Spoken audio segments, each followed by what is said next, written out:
நாளைய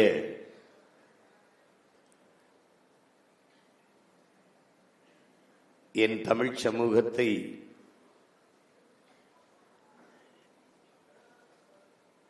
வலிமைமிக்க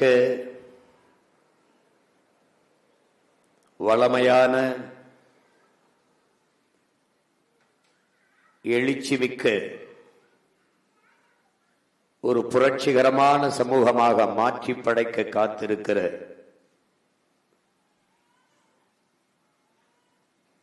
இளைய தலைமுறை புரட்சியாளர்களே, என் உயிர் தம்பிகளே, தங்கைகளே, உங்கள் அனைவருக்கும் என்னுடைய அன்பும் வணக்கம்.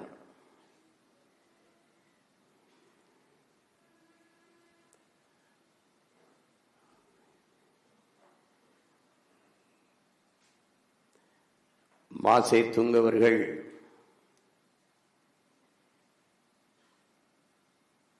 இதைப் போல இளைஞர்களின் கூட்டத்தில் பேசுகிற போது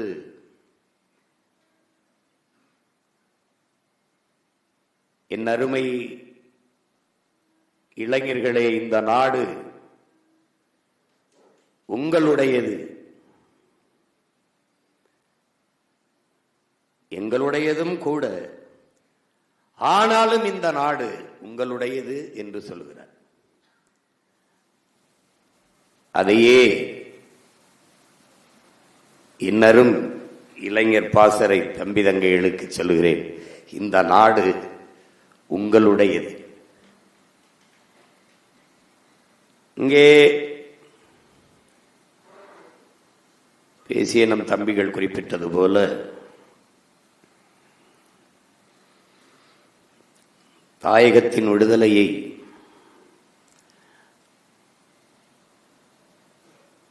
ஒரு அடி முந்தி தள்ளுமானால் தன் மூச்சுக்காற்றை நிறுத்திக் கொள்ள எங்களுடைய மா வீரர்கள் போட்டி போடுவார்கள் என்று தலைவர் அவர்கள் கூறியது போல உறங்கி கிடந்த தமிழ் சமூக மக்களை உணர்வு சூடேற்றுவதற்கு தன் உயிரையே திரியாக கொளுத்தியவன் நம்முடைய தம்பி முத்துக்குமார் அவர்கள்.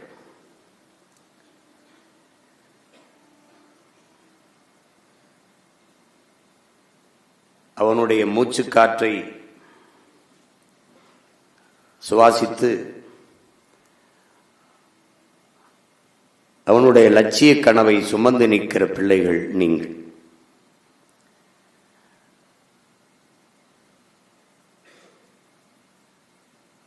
முத்துக்குமார் இறந்தது எதற்காக என்பதையும் மறந்து, முத்துக்குமார் என்பவன் யார் என்பதையும் மறந்து தமிழ் சமூகம் ஒரு தற்குறி சமூகமாக மாறி நிற்கிற போது அவனை நெஞ்சிலே தூக்கி சுமந்து கொண்டிருக்கிற எழுச்சிமிக்க இளைஞர் படையாக என்னரும் தம்பி தங்கைகள் இருக்கிறீர்கள். உங்களில் உங்கள் ஒவ்வொருவரிலும் நான் பகத்சிங்கை பார்க்கிறேன், முத்துக்குமாரை பார்க்கிறேன்.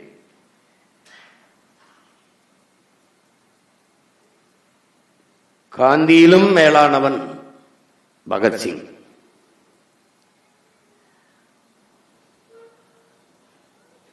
அவர் வாழ்ந்து போராடினார்.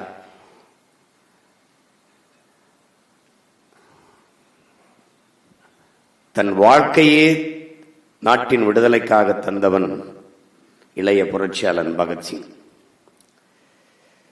11 வயதில் படித்துக் கொண்டிருக்கிற போது என் அன்பு தம்பி தங்கையிலே பகத்சிங் காணாது போய்விடுகிறார். பள்ளிக்கூடம் சென்றவன் திரும்பவில்லை. அப்பா பள்ளிக்கூடத்தில் சென்று ஆசிரியரிடத்தில் கேட்கிறார். அவர் அப்பவே சென்று விட்டாரே என்ற செய்தியை தருகிறார்கள். உடன்படித்த தோழர் தோழியரிடத்திலே கேட்கிறார். ஒரு விவரமும் தெரியவில்லை.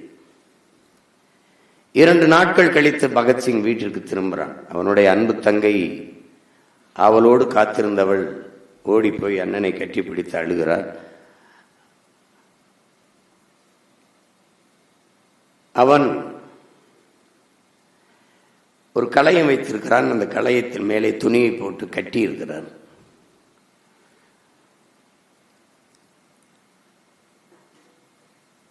அந்த களையத்தை திறந்து காட்டுகிறான் தங்கை இடத்திலே. ரத்தம் தோய்ந்து சிவந்த மண்ணை அவன் எடுத்து காட்டுகிறான். ஜாலியன் வாலாபாக்கு சென்ட்ரல் டயரால் சுட்டி வீழ்த்தப்பட்ட கொல்லப்பட்ட மக்கள் சிந்திய ரத்தத்தில் சிவந்த மண் அது. அந்த மண்ணை எடுத்து தன் தங்கையிடத்தில் காட்டி, நம் மக்களை சுட்டு கொன்றார்கள் வெள்ளையர்கள், அவர்கள் சிந்திய ரத்தம், அதில் சிவந்த மண், இந்த மண்ணை நான் எடுத்துக்கொண்டு வந்திருப்பது எப்படியாவது இதற்கு இந்த வெள்ளைக்காரர்கள் எனக்கு பதில் சொல்ல வேண்டும், எப்படியாவது அவர்கள் என்ன கனவை கொண்டிருந்தார்களோ அந்த லட்சிய கனவை போராடி வெல்ல வேண்டும் என்ற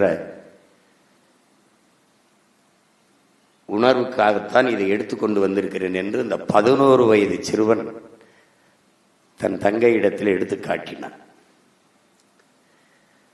அதுபோலதான் என் அன்பு பிள்ளைகளே, எந்த நோக்கத்திற்காக, எந்த உயர்ந்த லட்சியத்திற்காக நம் சொந்தங்கள் ஈழ மண்ணிலே இன்னுயிரை தந்தார்களோ, ரத்தம் சிந்தினார்களோ, அந்த இரத்தத்தால் சிவந்த நிலத்தின் மண் இன்னும் நம்மிடத்திலே பத்திரமாக, நான் ஈழத்தாயக மண்ணை பத்திரமாக எடுத்து வைத்திருக்கிறேன். உங்களுக்காகத்தான் இன்னும் நம் அலுவலகத்தில் பத்திரமாக இருக்கிறது. முத்துக்குமாரின் உடலெறிந்த சாம்பலும் என்னிடத்தில் தான் இருக்கிறது, பத்திரமாக இருக்கிறது. தாய் பார்வதியை எரித்த அந்த சாம்பலும் இங்கே 3 பேருக்கு கொடுக்கப்பட்டது. யாருக்கு கொடுத்திருப்பார்கள் என்று உங்களுக்கு தெரியும். என்னிடத்திலும் கொடுக்கப்பட்டது. என்னிடத்தில் கொடுக்கப்பட்ட அந்த புனித சாம்பலை இன்னும் பத்திரமாக வைத்திருக்கிறேன்.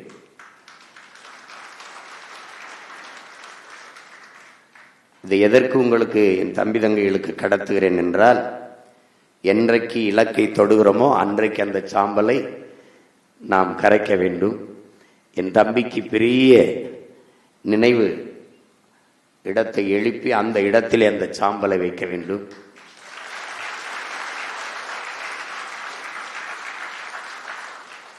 என்றைக்கு என் தலைவனின் அந்த புனித கனவான தனித்தமிழில சோசலிச குடியரசை வெல்கிறோமோ அன்றைக்கு அந்த நிலத்தில் கால் வதிக்கிற ஒரு தமிழ் மகன் நாம் வைத்திருக்கிற அந்த தாய் மண்ணை எடுத்து பெருமிதத்தோடும் திமிரோடும் அந்த நிலத்தில் வீச வேண்டும் என்பதற்காக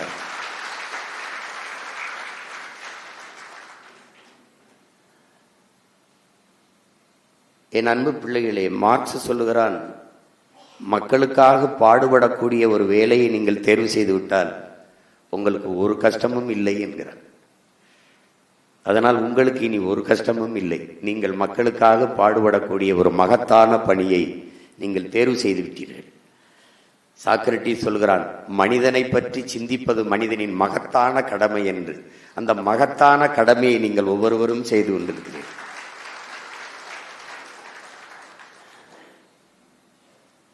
இது ஒரு போர்க்களம், இது ஒரு தொடர் ஓட்டம். இங்கே பேசிய என் தம்பிகள் மணி செந்தில் துறை எல்லாம் அவர்கள் இளைஞர் பாசறையில் இருந்தார்கள். இன்று வேற பொறுப்புக்கு முன்னகர்ந்து உங்களுக்கு அதை தந்திருக்கிறார்கள். நாளைக்கு நீங்கள் முன்னகரும் போது உங்களுக்கும் பின்னால் வருகிறவர்களுக்கு அந்த பணி தானே கையளிக்கப்படும். பல முறை நாம் பதிவு செய்ததுதான், நமது முன்னவன் முருக முப்பாட்டன் வேலேந்தினான். அதன் பிறகு அரசனுக்கு அரசனும் அவன் மகன் அரசேந்திரனும் நம் அருமை முன்னவர்கள் சேர சோழ பாண்டியர்கள் எல்லாம் வாளும் வேலும் ஏந்தினார்கள். அவன் பரம்பரையில் வந்த பைந்தமிழ் மறவன் நம்முயிர் தலைவன் பிரபாகரன் துவக்கேந்தினான்.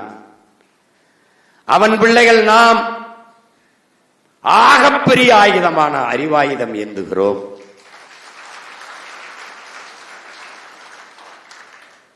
எந்த ஆயுதத்தாலும் வீழ்த்த முடியாத வலிமையான அறிவாயுதம். கருவி ஏந்திய புரட்சியை விட கருத்தியல் புரட்சியை வீழ்த்தியவன் எவனும் இல்லை. அப்படிப்பட்ட புரட்சியை முன்னெடுக்கிறோம்.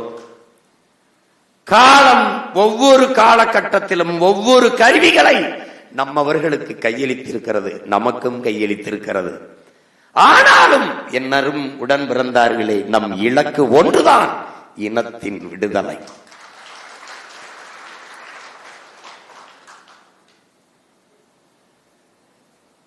புரட்சி என்பது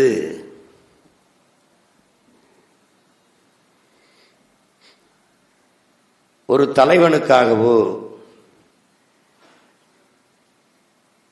அல்லது தனிநபர் மீது அபிமானம் கொண்டோ வருவதில்லை.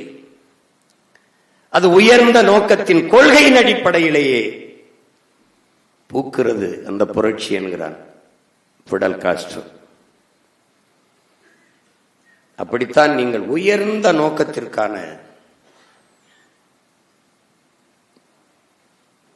நீண்ட நெடிய வரலாற்று பெருமைகள் கொண்ட வாழ்ந்து சிறந்த பெருமை மிக்க தமிழ் தேசிய இனத்தின்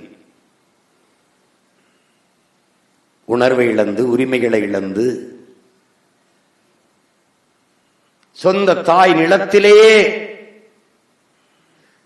சாதி மத உணர்ச்சிகள் மேலோங்கி நாங்கள் தமிழர்கள் என்ற உணர்வு வீழ்ந்ததால் அரசியல் அதிகாரத்தை இழந்து உயிரையும் இழக்கிற இழிநிலைக்கு தள்ளப்பட்டிருக்கிற ஒரு தமிழ் தேசிய இனத்தின் உரிமை மீட்சி, அதன் விடுதலை, அதன் பாதுகாப்பான எதிர்கால நல்வாழ்வு என்கிற பெரும் புனித கனவை சுமந்து நிற்கிற புரட்சியாளர்கள் நீங்கள் என்பதை புரிந்து கொள்ள வேண்டும். இதைத்தான் சாக்ரட்டிஸ் உன்னை நீ அறிவாய் என்கிறார். நீ யார்? நீ மகத்தானவன், நீ மாண்புமிக்கவன், ஆகச் சிறந்தவன். நீ ஏன்? தமிழன் பெருமைக்குரியவன். காரணம், தமிழ் பெருங்குடியில் பிறந்ததனாலேயே அவன் பெருமைக்குரியவன் என்கிறான் புரட்சி பாவன். நீங்கள் பெருமைக்குரியவர்கள், நாம் பெருமைக்குரியவர்கள். நீங்கள் ஆகச் சிறந்தவர்கள். காரணம், உலகிற்கு அறிவை கடன் கொடுத்தவர்கள். நீங்கள் பேசுகிற மொழி உலகின் முதல் மொழி, இயற்கையின் மொழி. எல்லா மொழிகளும் மனிதனால் பேசப்பட்டது. உங்கள் மொழி இறைவனால் பேசப்பட்டது. இறைவனே தந்த மொழிங்கிறான். மணி நெற்றி உமிழ் செங்கன் தளல் புரை சுடர் கடவுள் தந்த தமிழ்ங்கிறான். தனியா ஒரு மந்திரம் தேவையில்லை. நிறைமொழி மாந்தர் மறைமொழிதானே மந்திரம் என்கிறான். என்னென்ன அர்த்தம்? தமிழே மந்திரம் தாண்டாங்க. இது தனியாதுக்கடா மந்திரம்.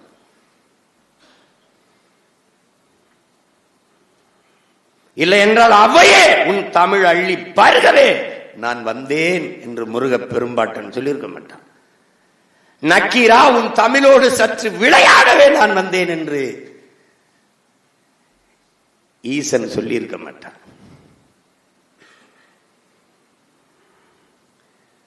அப்படிப்பட்ட தமிழ் தாயின் பிள்ளைகள் நீங்கள்.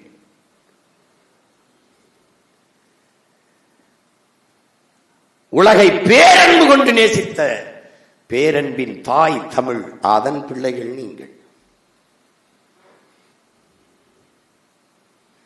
எப்படி வீழ்ந்தோம்? வரலாற்றை மறந்தோம். அதனால் நாம் யார் என்பதை மறந்தோம், வீழ்ந்தோம். இவ்வளவு. இதுக்கு என்ன வழி இருக்குது? மீள எழு.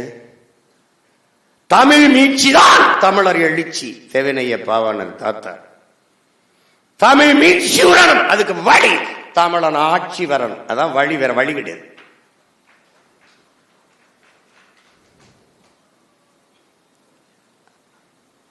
அதை நோக்கிய பாய்ச்சலைத்தான் நீங்கள் செய்து கொண்டிருக்கிறீர்கள். மிகுந்த பொறுப்பும் கடமையும் உங்களுக்கு கையளிக்கப்பட்டிருக்கிறது.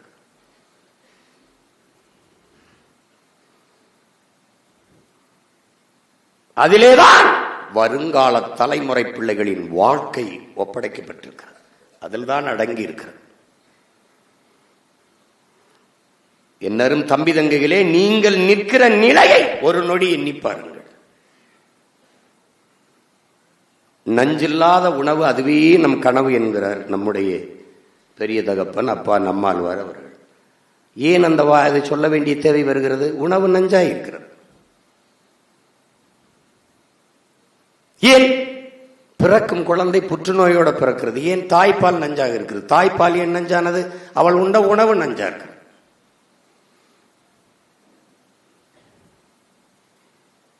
காற்று, நாம் அதை சுவாசிக்கவில்லை, கந்தக தூசியை சுவாசித்துக் கொண்டிருக்கிறோம். குடிக்கிற நீர் அது விஷமாக மாறி போனது.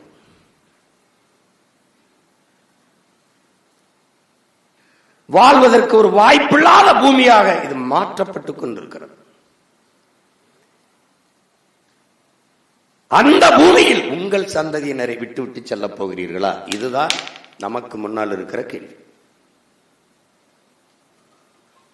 வணங்குகிற சாமியை காப்பாற்ற போராடுவதா அல்லது வாழ்கிற பூமியை காப்பாற்ற போராடுவதா? இதுதான் நமக்கு முன்னாடி இருக்கிற கேள்விகள். எந்த பக்கம் நாம் நிற்கப் போகிறோம்? அதுதான். அதனால் தான் சொல்லுகிறேன், மிகுந்த பொறுப்பும் கடமையும் உங்களுக்கு கையளிக்கப்பட்டிருக்கிறது. இங்கே என் தம்பி ஜெயசீலன், வெற்றிச்சீலன் ஒரு குறிப்பிட்டது போல, நாம் செய்வது ஒரு தமிழ் தேச அரசியல். தமிழ் தேச அரசியல்னா ஏதோ வேற்றுக்கிற சொல் போல சொல்லுவோம். அப்படி என் அன்பு பிள்ளைகளே, நாடு தமிழ்நாடு, அப்படியே தேசம் தமிழ் தேசம். தமிழ் தேசம் என்று சொல்வதையே பிரிவினைவாதம் வா. யார் சொல்வா? தெலுங்கு தேசம் என்று கட்சி வச்சார்ல ஐயா என் டி ராமராவ், அந்த கட்சியோட கூட்டணி வச்சவன் தான் பேசுவான். தெலுங்கு தேசம் அந்த கட்சியோட கூட்டணி வச்சவன் தமிழ் தேசம் பிரிவினைவாதம்.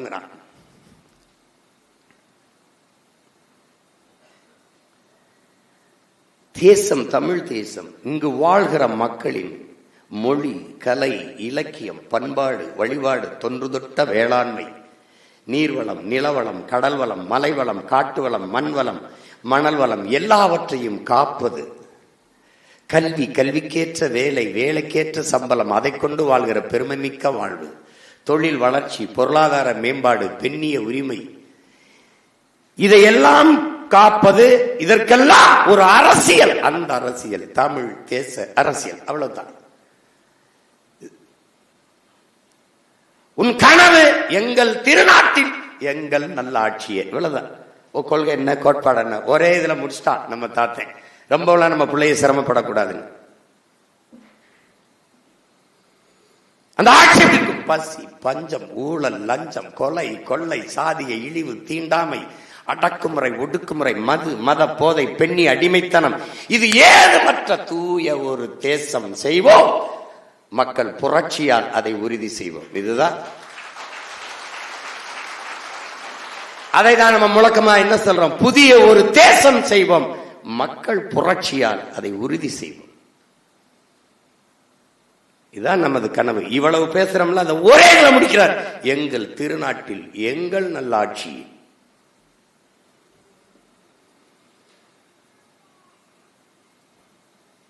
அவ்வளவுதான். நீங்கள் ஆட்சி மாற்றத்திற்கு வந்தவர்கள் அல்ல, அமைப்பு அரசியல் மாற்றத்திற்கு வந்தவர்கள். அடிப்படை அமைப்பையே மாற்ற வந்தவர்கள். இவர்கள் கட்சி அரசியல், தேர்தல் அரசியல் செய்வார்கள். நீங்கள் மக்கள் அரசியல் செய்ய வந்தவர்கள்.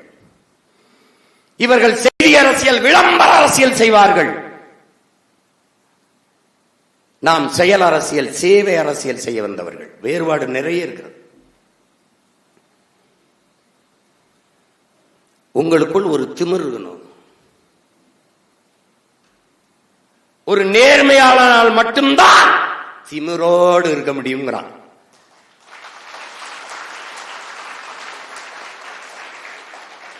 அதனாலதான் சொல்றேன், நீங்க திமிரோடு இருங்க. ஏனால் நீங்கள் ஒவ்வொருவரும் ஆகச் சிறந்த நேர்மையாளர்கள். இல்லைன்னா எளிய மகன் என்னையை தேடி என் கைகளை பிடித்து என்னை வலிமைப்படுத்த நின்றிருக்க மாட்டீர்கள்.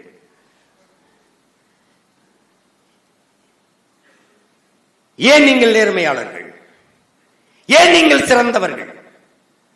நீங்கள் திரையரங்குகளில் உங்களுக்கான தலைவனை தேடவில்லை.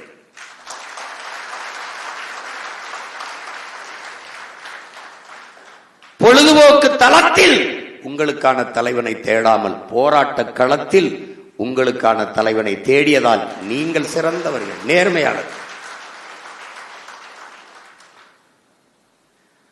காற்றடிக்கும் திசையெல்லாம் பறந்து செல்கிற பதர்களாக இல்லாமல் புயலே அடித்தாலும் கலையாத அதே இடத்தில் கிடக்கிற வீரியமிக்க நெல்மணிகளாக நீங்கள் இருப்பதாலேயே நீங்கள் நேர்மையாளர்.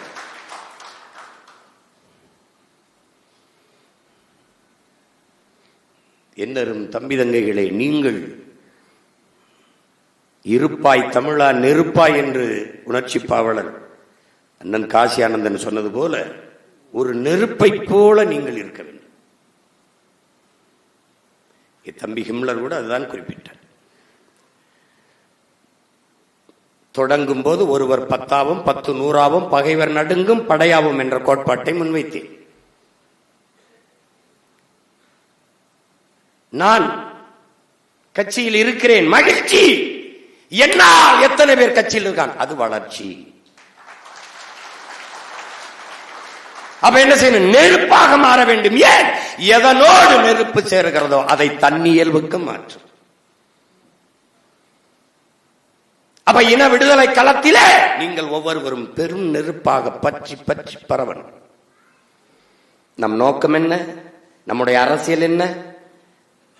நம் இலக்கு என்ன? நம் பயணம் எதை நோக்கியது? இதை எடுத்து எடுத்து உடன் படித்தவர்கள், உடன் பிறந்தவர்கள், தோழர்கள், நண்பர்கள் எல்லாரிடத்திலும் பேசி பேசி பேசி பேசி பற்ற வைத்துக் கொண்டே இருக்க வேண்டும்.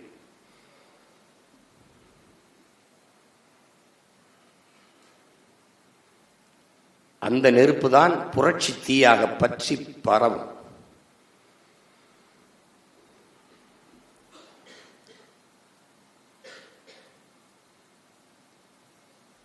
இங்கே பேசிய தம்பிகள் கூட குறிப்பிட்டார்கள். வீரத்துறவி விவேகானந்தர் அவர்கள்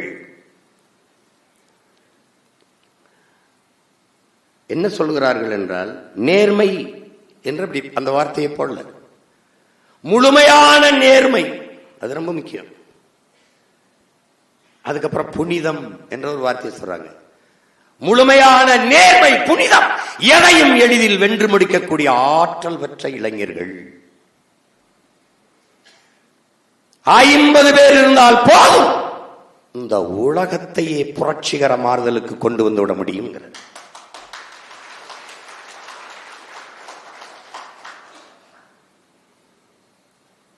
அப்படிப்பட்ட மாறுதலை நம்மால் செய்துவிட முடியும்.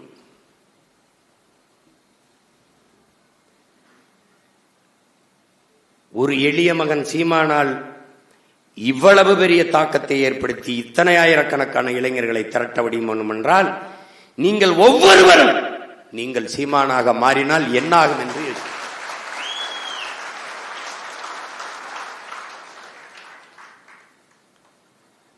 அநீதிக்கு எதிரான புரட்சி தீயை பற்ற வையுங்கள். இதைத்தான் இறைமகன் இயேசு கற்பிக்கிறார்.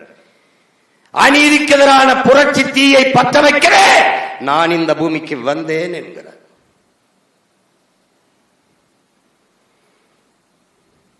தீமையை எப்படி ஒழிப்பீர்கள் நபிகளாரே? எப்படி ஒழிப்பீர்கள் நபிகளாரே? நன்மையை வைத்துத்தான், நேர்மையை வைத்துத்தான். நெருப்பை நெருப்பை வைத்து அணைக்க முடியாது, நீரை வைத்துத்தான். அப்படி நேர்மையின் பக்கம், நன்மையின் பக்கம் நிற்கிற நீங்கள் பற்றி பரவுங்கள்.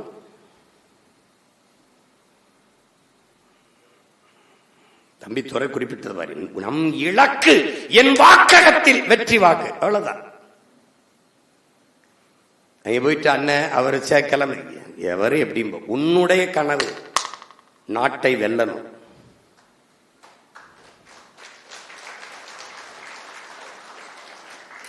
முடியல, என் தொகுதியை வெல்லணும்.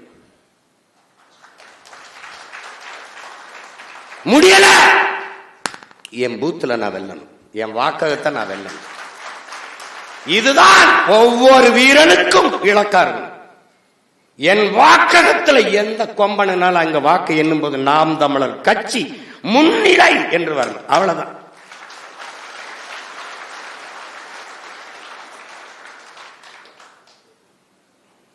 ஏன் உனக்கு வெறி இருக்கணுங்கிற? அவன் அற்ப ஓட்டுக்கானவன், நீ இந்த நாட்டுக்கானவன். ஓட்டை குறிவைப்பான், நாட்டை பத்தி கவலைப்பட மாட்டான். மக்கள் நலன்லாம் அவனுக்கு தெரியாது, அதெல்லாம் தெரியாது, அதான் தெரியாது. மக்களை பற்றி சிந்திக்கிறவன், மக்கள் பசியோடு இருப்பார்கள், மக்கள் தாகம் எடுத்து நிற்பார்கள், மக்கள் அவசர தேவைக்கு தவிப்பார்கள், அவர்கள் நீண்ட நேரம் நிற்கிறார்கள், கால்களுக்கும் அவர்களுக்கு என்று சிந்திப்பவன் அவன் மக்களுக்கானவன், மக்களின் தலைவன். இது எதை பற்றியும் கவலைப்படாதவனை பத்தி நமக்கு பேச்சு கிடையாது இங்க. உங்களுக்கு புரியுதுன்னு நினைக்கிறேன். நீங்கள் மக்களுக்கானவர்கள், காரணம் அந்த மக்களிடமிருந்தே மக்களுக்காக வந்தவர்கள். பன்னெடுங்காலமாக நம் தாய் தந்தையர், நம் உடன் பிறந்தார்கள், நம் இன சொந்தங்கள் சிந்திய கண்ணீர், ஏந்திய கவலை, அவர்கள் பட்ட துயர துன்பம், நம் பெற்றோர்கள் நம்மளை படிக்க வைக்க எவ்வளவு கடினப்பட்டார்கள் என்பதையெல்லாம் கண்கூடாக கண்ட பிள்ளைகள் நாம். வறுமையிலிருந்து வந்த பிள்ளைகள் நாம். ஏனால் வறுமையை தோல்வியை விட உலகத்தில் சிறந்த பல்கலைக்கழகம் எதுவும் இல்லைங்கிறார். நிறைய கற்பித்துக் கொடுக்கக்கூடிய ஒரு பல்கலைக்கழகம் உண்டென்றால் அது வறுமையும் தோல்வியும் தான். அந்த பல்கலைக்கழகங்களில் படித்த பிள்ளைகள் நீங்கள்.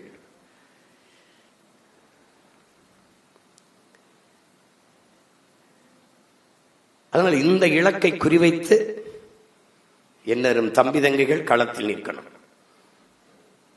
தம்பி ஹிம்லர் சொன்னது போல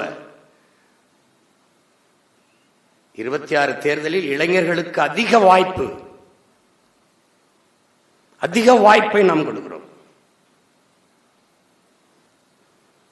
ஏற்கனவே இருந்தவர் அவர் நின்னார், அவருக்கு வாய்ப்பு.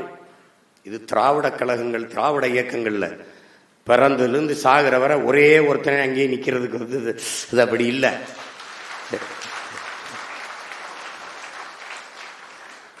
அவர் போனா அவர் மகனுக்கு அப்படி இல்லாது இல்லை, அப்படி கட்சி இல்லை. இலக்கை தாங்கி நிற்கிறது. நீங்க சுமந்தீங்க, இன்னொருத்தருக்கு அடுத்த தலைமுறை கொடுக்கணும். நீங்க எல்லாம் ஏதோ பாகிஸ்தான், பங்களாதேஷ், ஆப்பிரிக்கா, அமெரிக்கா, ஆஸ்திரேலியால இருந்து வேட்பாளரை கொண்டு வருவேன்.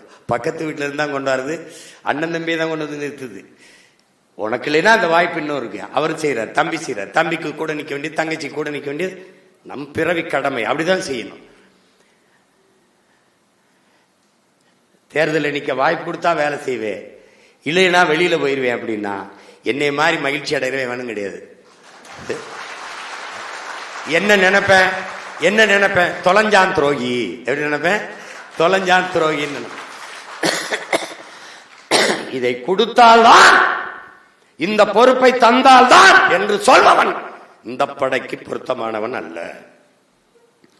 இந்த எண்ணத்தில் வளருகிற நீ ஒரு நாள் உயர்ந்த பொறுப்புக்கு, அரசு பணியிலே அல்லது சட்டமன்ற உறுப்பினர் அல்லது பாராளுமன்ற உறுப்பினர் அல்லது அமைச்சர் வந்தா நீ என்ன செய்வ? இதை தந்தால் தான் செய்வேன். புரியுதா? அந்த எண்ணத்தில் தான் ஊழல் லஞ்சத்திற்கான விதை உண்டப்படுது. என்னை மாநிலத்தில் போட்டால் தான் நான் வேலை செய்வேன். அப்படிலாம் ஒண்ணு விடுது. என் இலக்கு, நீ எந்த கொம்பனாலும் இரு, கட்சி உனக்கு கொடுக்கிற வேலை உன் வாக்ககத்தில் வெற்றி வாக்கு, அதை போய் செய். நீ எங்க ஓட்டு போடுவ? நீ மாநிலத்தில் பெரிய பொறுப்புல இருக்க, மாநில ஒருங்கிணைப்பு சரி. சாதாரண மாணவ பாசறை தம்பி, அவன் வாக்கு செலுத்துற வாக்ககத்துல அதிக வாக்க வாங்கி, நீ வாக்கு செலுத்துற வாக்ககத்துல நீ அதிக வாக்கு வாங்காம தோத்து போயிட்டா அந்த பொறுப்புல என்ன மதிப்பு இருக்குன்னு யோசிப்பாரு. அவன் ஜிரிப்பான், என்ன மாநிலம் என்ன? அப்ப கட்சி பொறுப்பில் ஒரு மதிப்பும் இல்லை, கள பொறுப்பில் தான் மதிப்பு இருக்கு. உன் வாக்ககத்தில் வெற்றி வாக்கை பெற்றுவிட்டா அப்ப வாடா முன்னாடி வந்து கேள்வி எழுற. என்ன அப்புறம்? உனக்கு கேள்வி கேட்க தகுதி தானாக வந்துவிடும். தலைமையா இருக்கிற தகுதி உனக்கு தானாக வந்துடும். அதை விட்டு ராத்திரியில் அண்ணனுக்கு, அண்ணே ஒரு வேலையும் நடக்கல அண்ணே, ஐயோ ரொம்ப பிரச்சனையா இருக்குண்ணே. இதை விட எனக்கு ஒரு பிரச்சனை இருக்கா சொல்லு? எல்லாரும் அவன் தான் பிரச்சனையே. அவனுக்கு அவன் வேலை செய்யறான் செய்யல, உன் வேலை என்ன? நீ வாக்கு செலுத்தத்துல போ, கூட படிச்சவனை சேர்த்துக்க, இல்ல தங்கச்சியை சேர்த்துக்க, அம்மாவை சேர்த்துக்க. தங்கச்சி கல்யாணம் முடிச்சு போயிருச்சு, யாரோ மனைவி இருந்தா மனைவி, இல்ல யாரோ ஒருத்தர் தெருவில் பக்கத்து வீட்டுக்காரு உட்கார்ந்து பேசி. நீ ரோட்ல கூட்டா அப்புறம் போடு, வீட்டுக்குள்ள போடு, வீட்டுல போடு, தெருவா போ, பேசு. தேநீர் குடிக்க போற இடத்துல பேசானே, என்னென்ன போன தடவை யாருக்கு நான் வாக்கு செலுத்தினீங்க, அப்படியாண்ணே, அப்படியா, என்னென்ன எதுவும் பிரச்சனை இல்லாம இருக்கானே, ஏப்பா பெரிய பிரச்சனைப்பா அப்படின்பா. அந்த பிரச்சனை, இந்த பிரச்சனைக்கெல்லாம் காரணம் யாருன்னு நீங்களே? அவனுக்கு அப்பதான் யோசிக்க ஆரம்பிப்பான். அதான்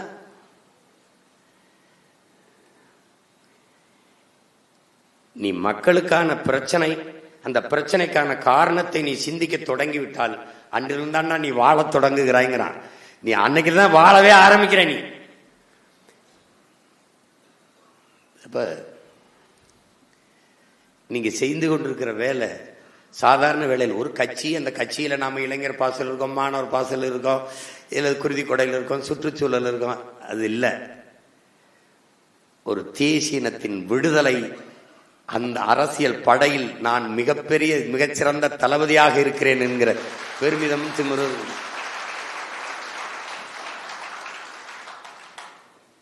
பல பேர் என்னிடத்த சொல்றாங்க, ஒரு தமிழ்ல பேசிட்டா நீங்க நாம் தமிழர் கட்சியில இருக்கிறீங்களான்னு கேட்கிறான்னு. இந்த நாட்டில் எத்தனையோ அரசியல் கட்சிகள் இருக்குது, ஆனால் ஆகச்சிறந்த 2 படையை வைத்திருக்குது, 3 படை. ஒன்று சுற்றுச்சூழல், குருதி கொடை, கையூட்டு ஊழல் ஒழிப்பு.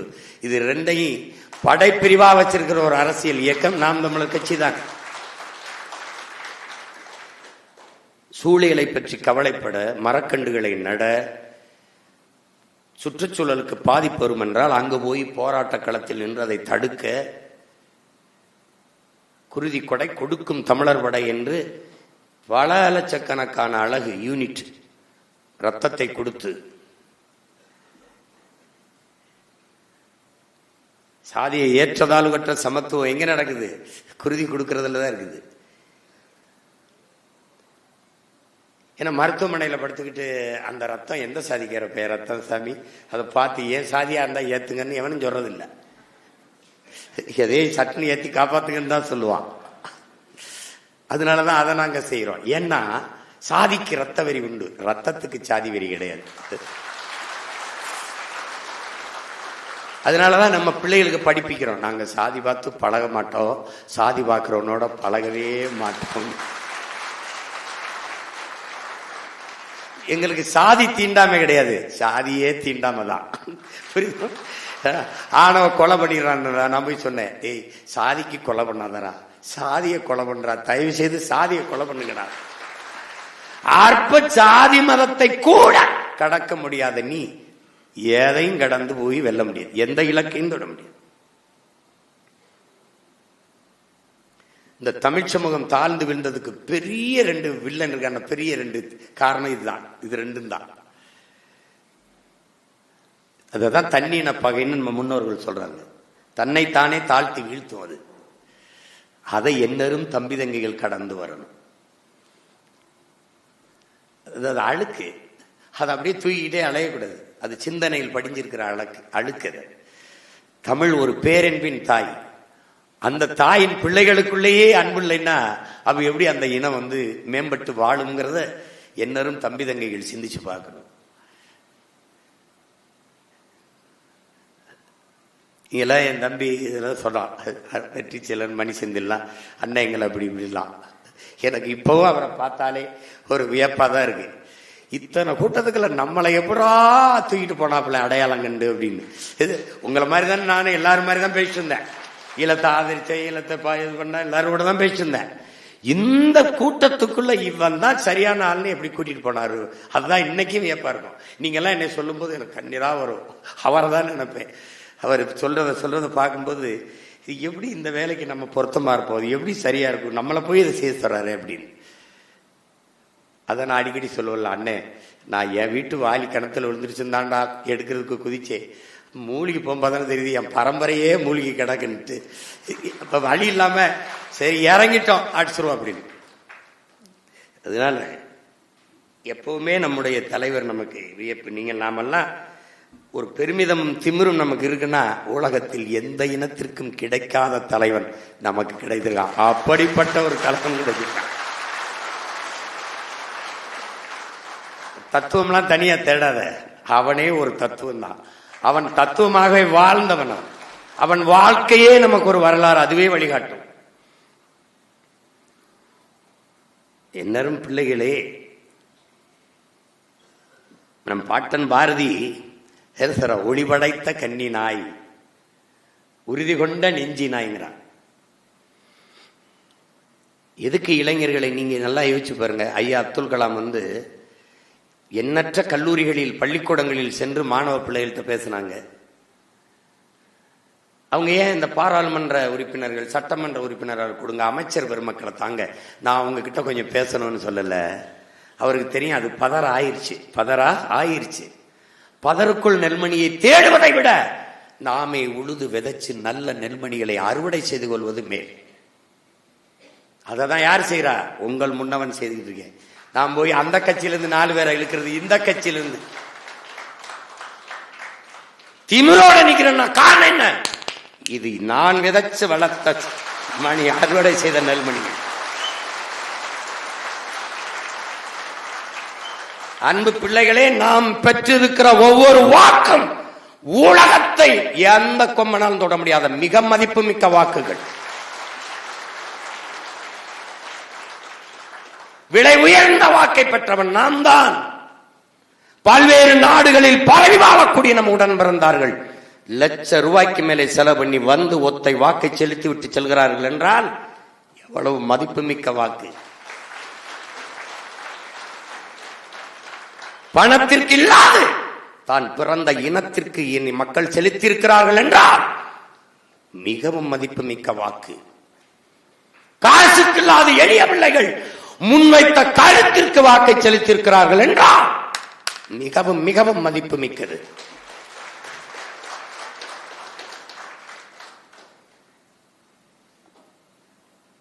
அதிலும் புரட்சியாளர் அண்ணல் அம்பேத்கர் ஒருவன் அடிமையாக இருக்கிறான் என்பதை உணர்த்தி விடு, பிறகு அவனை கிளர்ச்சி செய்து போராடுவான்கிறார். அப்படி நாம் அடிமையாக இருக்கிறோம் என்பதை உணர்ந்து தெளிந்த உணர்வு பெற்ற என் இன மக்கள் நமக்கு செலுத்திய ஒவ்வொரு வாக்கும் மிகுந்த மதிப்பு மிக்கது. தன்மானமிக்க தமிழின சொந்தங்கள் நமக்கு தந்த வாக்கு ஒவ்வொன்றும் தங்கத்தையும் விட மிகவும் மதிப்பு மிக்கது. அதனால் நான் சொல்கிறேன் அன்பு பிள்ளைகளே, மக்கள் மகத்தானவர்கள். பல ஆயிரக்கணக்கான பணம் கொட்டினார்கள், சாதி மத உணர்ச்சி தூண்டினார்கள், சாராயம் ஊத்தி ஆறாக ஓட விட்டார்கள், சலுகைகள் இலவசம் அறிவித்து காதுகளிலே தேனை ஊத்தினார்கள். எல்லாவற்றையும் கடந்து சாதி மதம் சாராயம் பணம் எல்லாவற்றையும் கடந்து தான் பிறந்த பெருமை மிக்க இனத்திற்காக 36 லட்சம் மக்கள் வாக்கு செலுத்தியிருக்கிறார்கள். நின்றவன் யார்? அமைச்சு மகனா, இல்ல அதிகாரி மகனா, இல்ல ஜமீன் திவானா, பரம்பரை பணக்காரன் இல்லை, தினக்கூலிகளின் வாரிசுகள். எந்த திசையில் என் கிராமம் இருக்கிறது, என் பெற்றோர் இருக்கிறது என்பது தெரியாத மக்கள், நன்கு அறியப்படாத முகங்கள், தேடி தேடி புதிதாக ஒரு சின்ன 3வது பெட்டி 4வது பெட்டி தேடி தேடி எதடா சீமான் சின்னம் என்று வாக்கு செலுத்தியிருக்கிறார்கள் என்றால் நமது மக்கள் மகத்தானவர்கள். அதனாலேதான் அவர்களுக்காக நாம் வந்தோம். இன்று வரை உறுதியாக நிற்கிறோமே, மக்களிடமிருந்து மக்களுக்கான வந்தவர்கள் நாம். அதனால நாமும் மகத்தானவர்கள், நீங்கள் ஆகச் சிறந்தவர்கள்.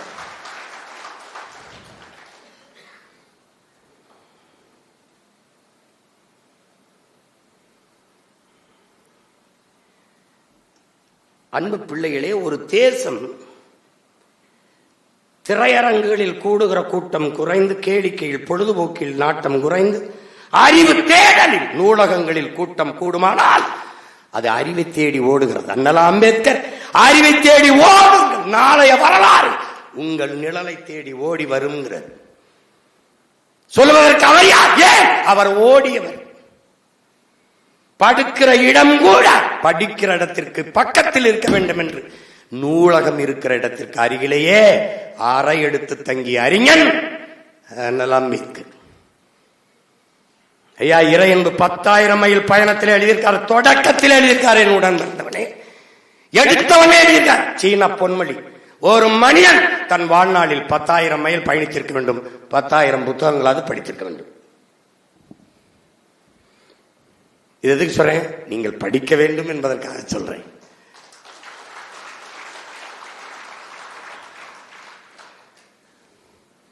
மார்க்ஸை மனதில் கொள்ளுங்கள். 2000 ஆண்டுகளில் இவனை போல ஒரு சிந்தனையாளன் பிறந்ததும் இல்லை, பிறக்கப் போவதும் இல்லை என்று சொன்ன மரண நொடி வரை மாணவனாகத்தான் இருப்பேன். என்னத்தான் கற்றுக்கிட்டே இருப்பேன். இந்த நேரத்தில் தான் படிக்கணும், இந்த நேரத்தில் எந்த நேரத்திலும் படிக்க, கிடைக்க நேரம் எல்லாம் படி. அந்த அறிவாசான் 64,000 புத்தகங்களை உலகத்தில் படித்த ஒரு மகன் உண்டென்றால் அது மேதை அண்ணல் அம்பேத்கர் அவர்கள் தான். அதனால்தான் உலகின் ஆகச் சிறந்த கல்வியாளர்களில் ஒருவராக இருக்கிறார் என்றால் அவர் சொல்லுகிறார், அறிவை தேடி ஓடுடா, நாளைய வரலாறு உன் நிழலை தேடி ஓடி வரும். அப்படி ஒரு சமூகம் நூலகத்தில் கூட்டம் நிரம்பி வழிகிறது என்றால் அது அறிவு சமூகம்.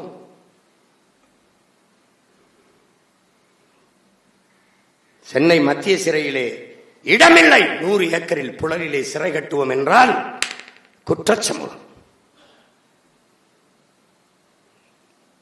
இங்கே கூட 100 கோடியில் நூலகம் கட்டியிருக்கு. எல்லோரும் கூட்டம் முடிந்து அப்படியே போகும். எத்தனை பேர் அமர்ந்து படிக்கிறார்கள் என்று பார்ப்போம். நின்று பேச வழி இல்லாத 2 காதல்களை வேணா உட்கார்ந்து பேசிட்டு இருப்பாங்க. ஏன்? படிக்கிற பழக்கத்தை வீழ்த்தி குடிக்கிற வழக்கத்தை தூக்கி நிறுத்தியது திராவிட தீயவர்கள் ஆட்சி. அதனாலதான் சொல்றோம், தெருவுக்கு 2 படிப்பவன் இருக்க வேண்டிய இடங்களில் எல்லாம் குடிப்பழக்கத்தை நிறுவியவர்கள் இவர்கள். ஆனா தெருவுக்கு நாங்க தான் படிக்க வச்சோம், நாங்க தான் படிக்க வச்சோம், நாங்க தான் படிக்க வச்சோம். படிக்க வச்சவன் போயிட்டான். குடிக்க வைத்தவர்கள் படிக்க வைத்தோம் என்று பீத்திக் கொண்டு அலைகிறார்கள்.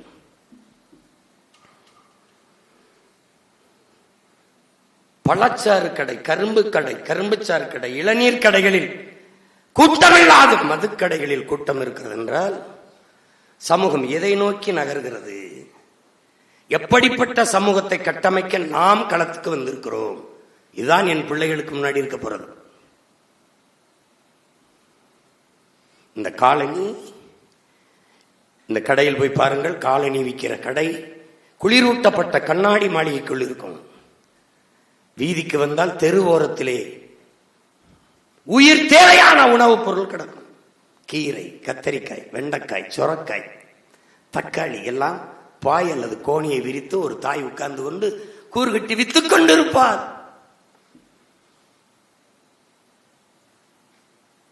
எப்படி இருக்கு? அப்ப சமூகம் எதை நோக்கி போகுது? எப்படி போயிட்டு இருக்கு? அப்ப மாற்றம் எது? தலைகீழ் மாற்றம். புரட்சி என்றால் என்ன? தலைகீழ் மாற்றம்.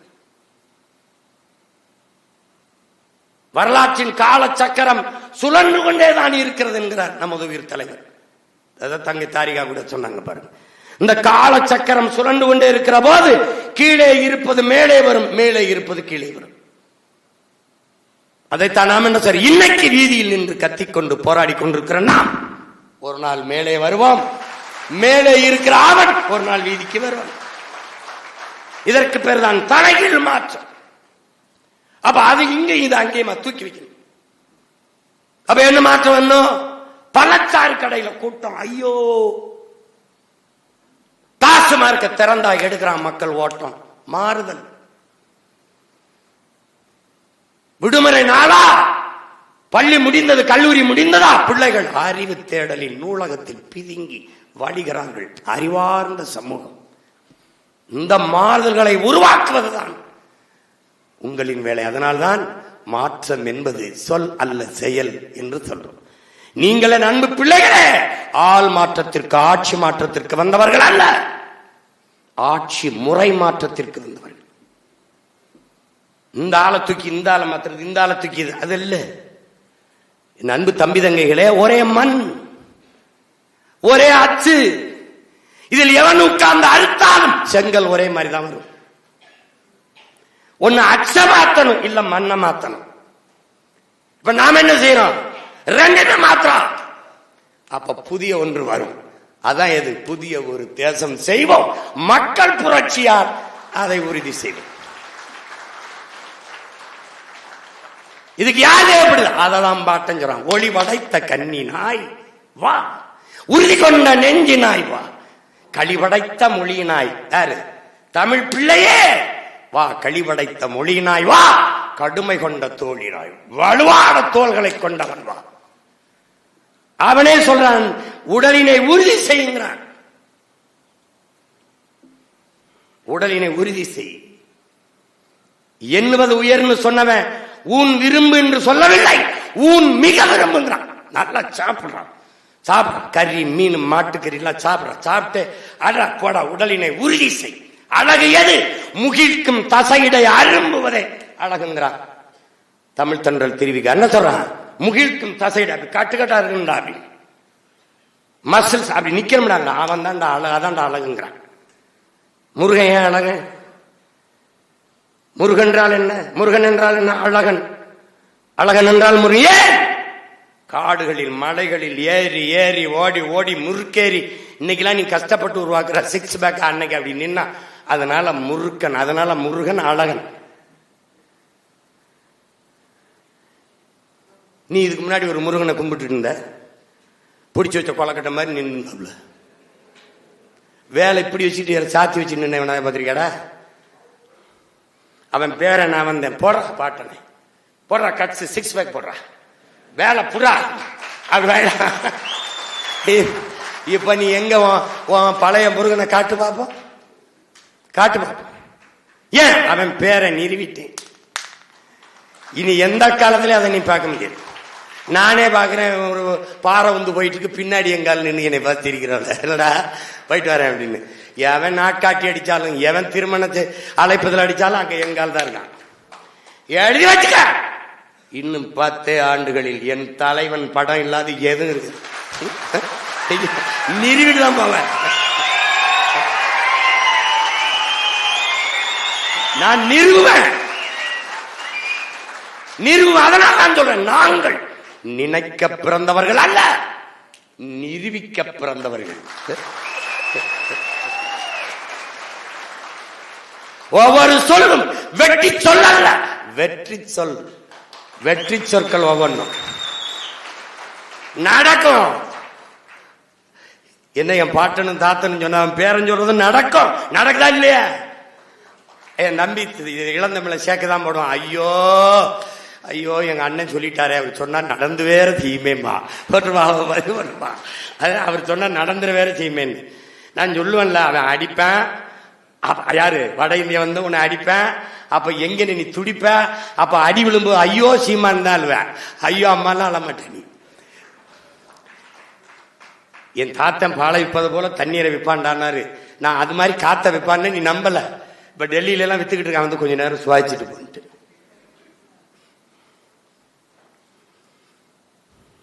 இதனால இது நடக்கும். உறுதி கொண்ட நெஞ்சினாய் வா, கொடுமை கொடுமை கண்ட தோழி, நல்ல வலிமையான தோல் கொண்டான். தெளிவு படைத்த மதியனாங்கிறான், நல்ல சிந்திக்கக்கூடிய. அதான் சொல்றான், சொல்லுவது தெளிந்து சொல், செய்வது துணிந்து செய்யுங்கிறான் பாரதி. நமக்கு தான் நான் கடிப்பிக்கிறான். அதை நமக்கு தான் கற்பிக்கிறான். உடலை நீ உறுதி செய், ஏறு போல் நட, நேர்வட பேசு, புறம் பேசாத, அது பண்ணாத. என்ன நீ அன்னைக்கு இப்படி சொன்னியாமே, எப்படி ஈரோட்டில் தேர்தல் நடக்கும்போது கிழக்கில் ஒரு காவல்துறை அதிகாரி வந்தேன்ட்ட, நீ என்னமோ என்ன எப்படி சொல்லிட்டு இருந்தியா மேம்? இல்லை அப்போ அப்படி பண்ணிட்டாப்ல. போலீஸை கண்டு பொறுக்கி தாண்டா பயப்படுவான், போராளி எதுக்கு தான் பயப்படணும்?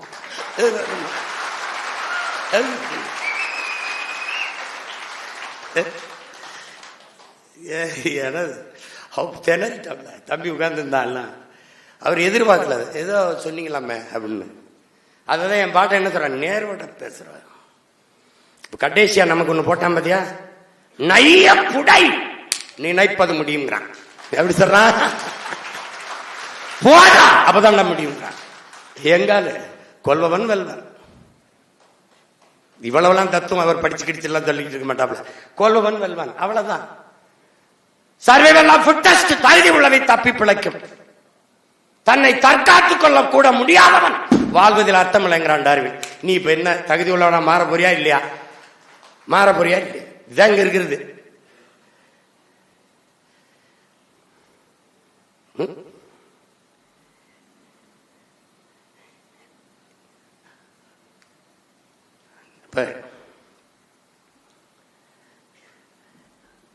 பாட்டேன் அப்படி, தாத்தேன் அப்படின்னு துடி தெளிவா இளந்தமிழா தமிழ் காக்க துறைதோறும் தொண்டு செய்வாங்க. என் அன்பு பிள்ளைகள், அண்ணல் காந்தியடிகள் சொல்வது போல, இந்த சமூகத்தை எப்படிப்பட்ட மாறுதலுக்கு கொண்டு வர நீ நினைக்கிறியோ அந்த மாறுதலை உன்னிலிருந்து தொடங்கு. அதான் ரொம்ப முக்கியமானது. ஐயா அப்துல் கலாம் அவர்கள் அக்னி சிறகில் எழுதியிருப்பாங்க. தன்னுடைய மேலதிகாரியை பார்க்க செல்கிறார். அவர் வர சொல்லிட்டாரு. அவர் மாடியிலிருந்து இறங்கி வரணும். அது வர காத்திருக்கிறாரு. காத்திருக்கும் போது அந்த மேசையில் ஒரு புத்தகம் கிடக்குது. அந்த புத்தகத்தை புரட்டினா அதில் அறிஞர் பெர்னாட்ஸாவோடது. அதில் ஒரு தத்துவம் இருக்குது. என்ன சொல்லுனா, உலகில் பெரும்பாலான மக்கள் உலகம் போற போக்கிலேயே போக நினைக்கிறார்கள். அதில் யாராவது ஒருவன் தான் இந்த உலகத்தை தன் போக்கில் திருப்ப நினைக்கிறான். அது தொடக்கத்தில் அவன் ரொம்ப விமர்சிக்கப்படுறான், எள்ளி நகையாறப்படுறான், ஏசப்படுறான், பேசப்படுறான். ஆனாலும் பாருங்கள், இந்த உலகம் பெற்றிருக்கிற இத்தனை மாறுதலுக்கும் காரணம் உலகத்தை தன் போக்கிலே திருப்ப நினைத்தவன் தாங்கிறான். அப்படிதான் மார்க்ஸ், அப்படிதான் லெனின், அப்படிதான் பிளாட்டோ, அப்படிதான் அரிஸ்டாட்டில், அப்படிதான் சாக்ரட்டிஸ், அப்படித்தான் ஃபிடல் காஸ்ட்ரோ, அப்படிதான் சேகுவேரா, அப்படிதான் அம்பேத்கர், அப்படிதான் பூலே, அப்படிதான் புத்தன், அப்படிதான் எல்லாரும், அப்படிதான் நபிகள் நாயகம், அப்படிதான் இறைமகன் இயேசு, அப்படிதான் இறை தூதர் செல்லவர்கள், எல்லாரும் அப்படிதான். அப்படித்தான் நம் உயிர் தலைவன் மேதகு பிரபாகரன் அவர்கள். அவன் எப்படி மாறுதலை செய்தான்? எல்லோரும் அடிமையாக வாழ்வதே அருமையான சுதந்திரம் என்று எண்ணிக்கொண்டு கொண்டிருந்த இன மக்களிடத்திலே அடிமையாக வாழ்வதை விட சுதந்திரமாக சாவது என்று சிந்தித்தவன் அவன்தான். அதுவும் அந்த சுதந்திரத்திற்காக போராடி சாவது மிகவும் மேன்மையானது, புனிதமானது என்று சிந்தித்தவனும் அவன்தான். அவன்தான் நீனும் நானும் இங்கே மாறுதலுக்கான சிந்தனையோடு கூடி நிற்க காரணம் அவன்தான்.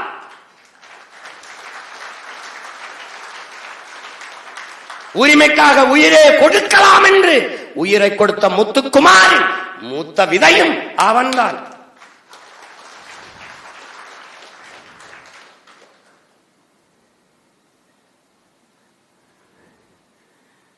அதனால நீங்க இதெல்லாம் சாத்தியமான உலகத்தில் எதையும் தனி மனிதன் கருத்து என்று தள்ளிவித்து விட முடியாது.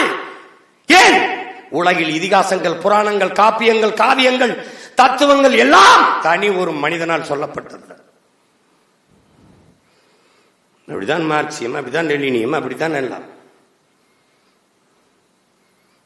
அப்படித்தான். இன்னைக்கு நாம சொல்றோம், நாளைக்கு 400 பேர், அப்புறம் 4000 பேர், அப்புறம் 40 லட்சம் பேர், இப்ப நாளைக்கு 4 கோடி பேர், அப்புறம் நாடே சொல்லும், அப்புறம் உலகம் சொல்லும். இந்த கோட்பாட்டை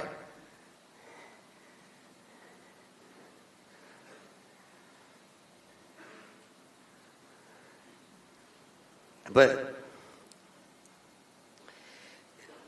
சரியில்லை சரியில்லை சரியில்லை என்று சொல்வது சரியில்லை. புரியுது நினைக்கிறேன். அது நம்ம பிள்ளைகளுக்குள்ள அது ஒரு பெரிய நோய் இருக்கு. அந்த நோய்க்கு இப்ப மருந்து கொடுத்துடணும். தேர்தல் நேரத்தில் சொல்லிட்டு இருக்க கூடாது.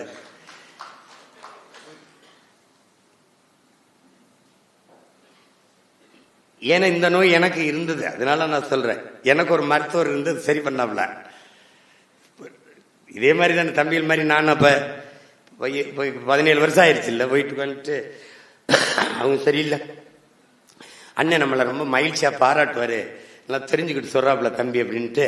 அதெல்லாம் அவங்க சரியில்லை, இவங்க சரியில்லை, அவங்க சரியில்லை, இவங்க சரியில்லை அப்படி கேட்டே இருப்பாப்ல. கேட்டே இருந்து கடைசியா எல்லாரும் சரியா இருந்தா நாம எப்ப போராட வேண்டிய தேவை வரப்போகுதுன்ட்டாப்ல. சரியில்லாத சரி செய்யணும்ப்பா, அதுக்கு தாப்பா நம்ம வந்திருக்கோம்ட்டாப்ல. எப்படி எப்படி எப்படி பேசுவாப்புல ஒரு. அதான் என் பிள்ளைகளுக்கு நான் சொல்றேன், டேய் சரியில்லைன்னு சொல்லிட்டு இருக்காதரா, நீ சரியா இருக்க இறங்கி செஞ்சிருப்பா, அவ்வளவுதான்ப்பா. அததான் திரும்ப திரும்ப சொல்றது என்ன மக்களுக்கு, எளிதானதை செய்யாதீர்கள், சரியானதை செய்யுங்கள். அவன் என்ன சொல்றான், குறுக்கு வழியில் சென்று நீ விரைவில் வெற்றியை தொடுவதை விட நேர் வழியில் சென்று மெதுவாக வெற்றியை தொடு, அதான் மேன்மையானதுங்கிறான். லிங்கன் என்ன சொல்றான், லிங்கன் நான் மெதுவாக நடந்து வருவேன், ஆனால் ஒருபோதும் பின்வாங்க மாட்டேன், பின்னோக்கி நடக்க மாட்டேன். திரும்பி போறது பின்வாங்கிறது கிடையாது.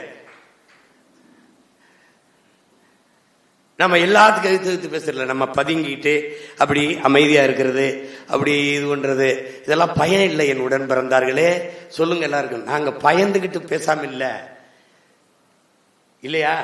உன்னை எதுக்குற அளவுக்கு உனக்கு தகுதி இல்லை, நான் உன்னை எதுக்கு நிக்கிற அளவுக்கு. எனக்கு நண்பனா இருக்கிறதுக்கு, தம்பி தங்கச்சியா இருக்கிறதுக்கு ஒரு தகுதியும் தேவையில்லை. ஆனால் எங்களை எதிர்த்து எதிரியாக நிக்கிறதுக்கு நிறைய தகுதிகளை நீங்க வளர்த்துட்டு வரணும், வளர்த்துட்டு வரணும். சும்மா வரலாம், என்னை ஒரு தடவை எதிர்த்து விட்டுரு, என்னை எதிர்த்து விட்டுரு, அப்படிலாம் செய்ய முடியாது. இங்கே இதை பல ஆண்டுகளுக்கு பிறகு இப்பதான் அவன் கோட்பாட்டு போட்டியை, கருத்தியல் போட்டியை சந்திக்கிறான். அவன் பெரியார் இல்லாம அரசியலே இல்லை இந்த மண்ணில். அது உங்களுக்கு தெரியுமா உங்களுக்கு, அவரால் எங்களுக்கு ஒரு அரசியலும் இல்லைன்ட்டேன்.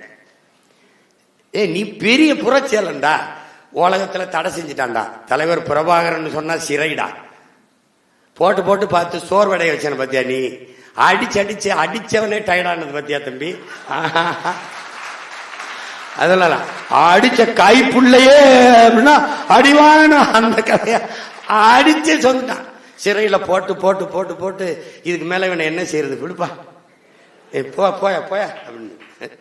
இப்ப என்ன தெரியுமில்ல, இனிமேதான் ஆரம்பிப்பேன் ஆட்டத்தை. அண்ணன் அவன் வந்து, என்னை விட்டுருப்பா, என்னை விட்டு வா, என்னை நீ வெல்லவே முடியாது, சரணடைச்சிரு, வழி கிடையாது. சும்மாதான் பேசிட்டு கிடப்பா. அவர் இல்லைன்னா இவர் இல்லைன்னா, டேய் அவன் இறக்கிட்டான் அந்த கொடிய, திருப்பி அதே கொடி அவர் வைக்க கூடாது, தடை சென்னா அவரையே வச்சு பதிவு செஞ்சு அவரையே தலைவர்னு வச்சு தெரு தெருவா பேசி எத்தனை பேர்.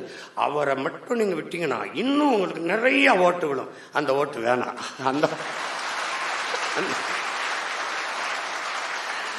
என் தலைவன் இல்லாது எனக்கு தத்துவம் இல்லை, தத்துவம் இல்லைன்னா எனக்கு அரசியல் இல்லை. அதனால வேணாம். ஏன்னா நீ தருதலைகளை எல்லாம் தலைவன் வச்சு சுத்துவ, தன் இன விடுதலைக்கு தலையவே கொடுக்க நின்னவன் தன்மானமிக்க மறவன் தமிழின வரலாற்றில் என் தலைவன் மட்டும்தான். அவனை விட்டுட்ட அரசியல் செய், அரிசி வியாபாரம் கூட பார்த்து பொழைச்சுக்கிறேன். அவனை விட்டுட்டு இந்த வேலையை செய்ய முடியாது. எழுதிட்டோம்ல, பிறக்கிற பிள்ளைகள்லாம் பேர் சொல்லி பிறக்குது, பிரபாகரன் பிரபாகரன். அப்படி பிறந்த பிள்ளைகள் பெரியப்பா மாமா தலைவன் சொல்லி பிறகு. யாரா அது, யாரா என் மையம் சொல்லாவது தான் பெரியப்பாங்கிறான்.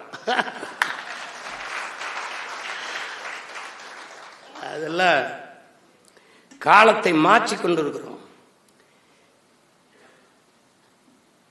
தலைவரோடு எடுத்த படத்தை பெட்டிக்குள்ள வச்சு குழிய தோண்டி பூமிக்குள்ள புதைச்சவர்களா இருக்கிறாங்க. எடுத்த படத்தை போட்டு ஒட்டி பாப்பம்டா வாடா அப்படின்னு போட்டு அடிச்சு கனடாவில் கைது பண்ணிட்டு புரட்டி புரட்டி 2 பெரிய புத்தகத்தை வச்சு புரட்டி புரட்டி புரட்டி புரட்டி வந்து கடைசியா இந்த 2 பேரும் நிக்கிற படத்துக்கு வந்துட்டான். இது வந்து கொடிய symbol of LTTE. No our forefather flag. நான் சண்டை போடுறேன், ரொம்ப நேரம் சண்டை போடுறேன் அவனுக்கு. இல்லை என் பரம்பரை கொடி இது சோலாஸ். அவனுக்கு ஒன்றும் புரியல. சரி இதை விட்டான். இது யாருன்னு கேட்டாப்ல, இது என்ன அப்படின்னு. மை எல்டர், மை பிரதர், அவர் லீடர் அப்படின்னா அப்படி யோசிக்கிறான். கடைசி பக்கம் 2 பேரும் எதை எடுத்துட்டாங்க வச்சிருக்காப்ல, இது என்ன அப்படின்னு. அவர் லீடர். எனக்கு மட்டும் இல்லை, ஒரு 13 கோடி தமிழனுக்கு அவர் ஒருத்தன் தான் தலைவர்.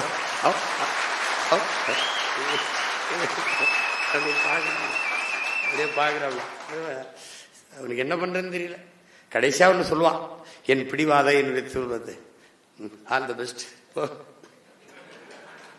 தேங்க்யூ, நம்ம வேற என்ன தேங்க்யூ. ஐயோ கொடுமையே.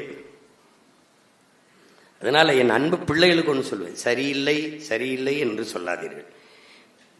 பிழை யாருடையதாகவும் இருக்கட்டும், யாருடையதாகவும் பிழை இருக்கட்டும், திருத்துபவர்கள் நீங்களாக இருக்கும்.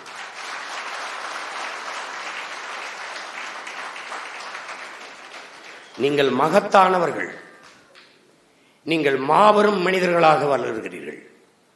காரணம், மார்க்ஸ் சொல்கிறான், ஒருவன் தானும் தன் குடும்பமும் வாழ வேண்டும் என்று உழைக்க தொடங்கினால் அவன் மனிதனாகிறான். தானும் தன் குடும்பமும் வாழ்வது போல தான் பிறந்த பெருமைமிக்க சமூகமும் இனமும் வாழ வேண்டும் என்று உழைக்க தொடங்கினால் அவன் மாமனிதனாகிறான் என்கிறார். நீங்கள் அப்படி பார்த்தால் ஒவ்வொருவரும் மாபெரும் மனிதர்கள்.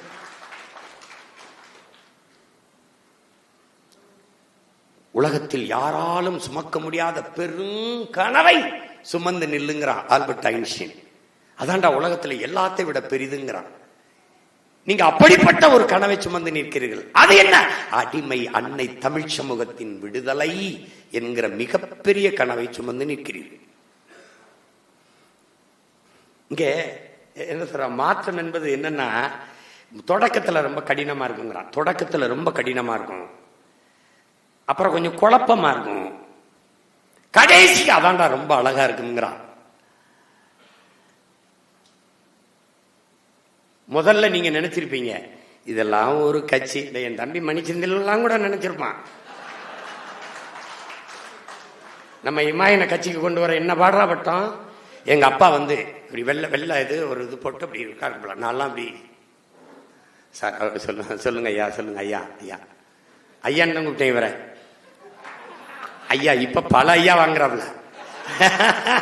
ஐயா ஐயா ஐயா கல்லு அவர் பாராட்டுறாப்ல நம்ம வேலையெல்லாம். சரிங்க ரொம்ப நன்றிங்க. எங்க கல்லூரி விழாவுக்கு நீங்க வரணும், பேசுறோம் அப்படின்னு தர்றாப்ல. ஒவ்வொருத்தரா கொண்டாந்து கெஞ்சி கெதிரி சேர்த்தோம். இப்போ மணி செஞ்சாலும் நினைப்போம், இந்த ஆளும் தூங்க மாட்டான், நம்மளையும் தூங்க விட மாட்டான். நாங்க என்ன பண்ணுவோம்னா, ராத்திரிக்கு இப்படி வண்டியில போகும்போது 1 மணி 1:30 இப்படி போயிட்டு இருப்போம். அப்படி இங்கிருந்து தூத்துக்குடி பக்கம் இல்லைன்னா அங்கிட்டு சேலம் அப்படி போகும்போது நம்ம தூங்காம போயிட்டு இருக்கோம். இந்த பயில தூங்க போடுறான், அவனுக்கு போடுறான், போடு எவன் முடிச்சுக்கிட்டு இருக்கான்னு பார்ப்போம். ஏன்னா விழிப்புணர்வே விடுதலையின் முதல் படிங்கிறார் தலைவர். போடுறது போட்ட உடனே பல பேர் தூங்கிவான், எடுக்க மாட்டான். சில பேர் எடுத்து, அண்ணே என்ன இது பிரச்சனை அண்ணே என்ன அப்படின்னு. ஒரு பிரச்சனை இல்ல, நல்லா தூங்குறியான்னு பார்த்தேன். அதுக்கப்புறம் அவன் எப்படி தூங்குறது? என்னடா இப்படி எழுப்பிவிட்ட படபடத்து போய் புள்ள வேர்த்து என்ன இப்படி எழுப்பி விட்டா அப்படியே. அப்ப சொல்றது என்ன, நாங்கெல்லாம் தூக்கம் முழிச்சு அண்ணன் தம்பியோ ஊரா போய் நீ கட்சியில் என்ன நீ எல்லாம் நிம்மதியா படுத்து தூங்குற என்னடா அப்படின்னா, அண்ணன் இப்பதானே வந்து படுத்தேன். ஒருத்தையும் தூங்க விடுறது இல்ல. நான் முழிச்சுக்கிட்டு இருக்கும்போது உனக்கு என்ன தூக்கம்? ஒரு சேட்டை பண்ணிடுறது. அது மாதிரி மனுஷன் நினைச்சிருப்பான். என் தம்பி சிவகுமார் தான் சொல்லுவான், நெல்லையில் இருக்கல படுத்து கிடப்போம் அப்படி ஊரா. அப்ப கட்சி தொடங்கிறது அவன் அப்படியே பார்த்து கையை பிடிச்சு விடுவான். அண்ணா முத்தோர இது சரியா வருமா முத்தூர? உங்களை பார்த்தா எனக்கு பாவமா அழுகையா வருது முத்தூர. ஏய் ஏண்டா ஏண்டா பக்கத்தில் கார்வன் நண்பர் டேய் சொல்றா வேண்டாம் அப்படின்னு. இல்லை முத்தூர் நீங்க போய் சினிமா எடுத்து அந்த வேலையை பாரு. நான் போய் இந்த வக்கீல் தொழிலை பார்த்து ஏதாவது பண்றோம். எப்படி முத்தூரை இவங்களா அப்படி எப்படி முத்தூரை இவங்களோட போய் நம்ம எப்படி முத்தூர் வர்றடே வர்றா பேசாம வெற்றி ஏடா நீ கோலையாகி என்னையும் கோலையாக்கிட்டு கூட அப்படின்னா. இப்ப பார்த்தா எல்லாரும் இவன்லாம் ஒரு ஆளா துறைக்கு தெரியும். முதல் 234 பேர் வச்சிருக்காரா போட்டி விடன்னு கேட்டால இன்னைக்கு இருக்கு. இப்போ வந்து தம்பி உங்களை பார்த்தா பாவமா இருக்கு தம்பி, எம்பிட்டு கஷ்டப்படுறீங்க தம்பி இந்த வாடகை வீட்டில் இருந்துக்கிட்டு. தம்பி வாங்க தம்பி, உங்களையும் ஒரு 4 MP 5 MP ஒரு 20-25 MLA இருந்தா எப்படி இருக்கும்? நல்லா இருக்கும், நல்லா இருக்கும். நாடு நாசமா போயிடும். பரவாயில்ல, பாசத்தை கொட்டுவாங்க. அப்ப நினைச்சிருக்க மாட்டான் மனுஷன் தில்லாம் இவ்வளவு பிடிவாதமா இருந்து இழுத்து கொண்டு போய் நிறுத்தி விட்டுருவா அப்படின்னா. நம்ம 8.5 விழுக்காடு வாக்கு வாங்கியிருக்கோம், இவன் 8-8ன்னே சொல்லிட்டு இருக்காங்க இவங்க. இலக்கை தீர்மானித்து விட்டால் சொன்னால வெற்றி அடையணும், ஜெயிக்கணும், சாதிக்கணும்னு முடிவெடுத்து விட்டால் கண்ணுக்கு தெரிய வேண்டியது இலக்கு தானே ஒழிய இடையூறுகள் அல்ல. தெரியவிட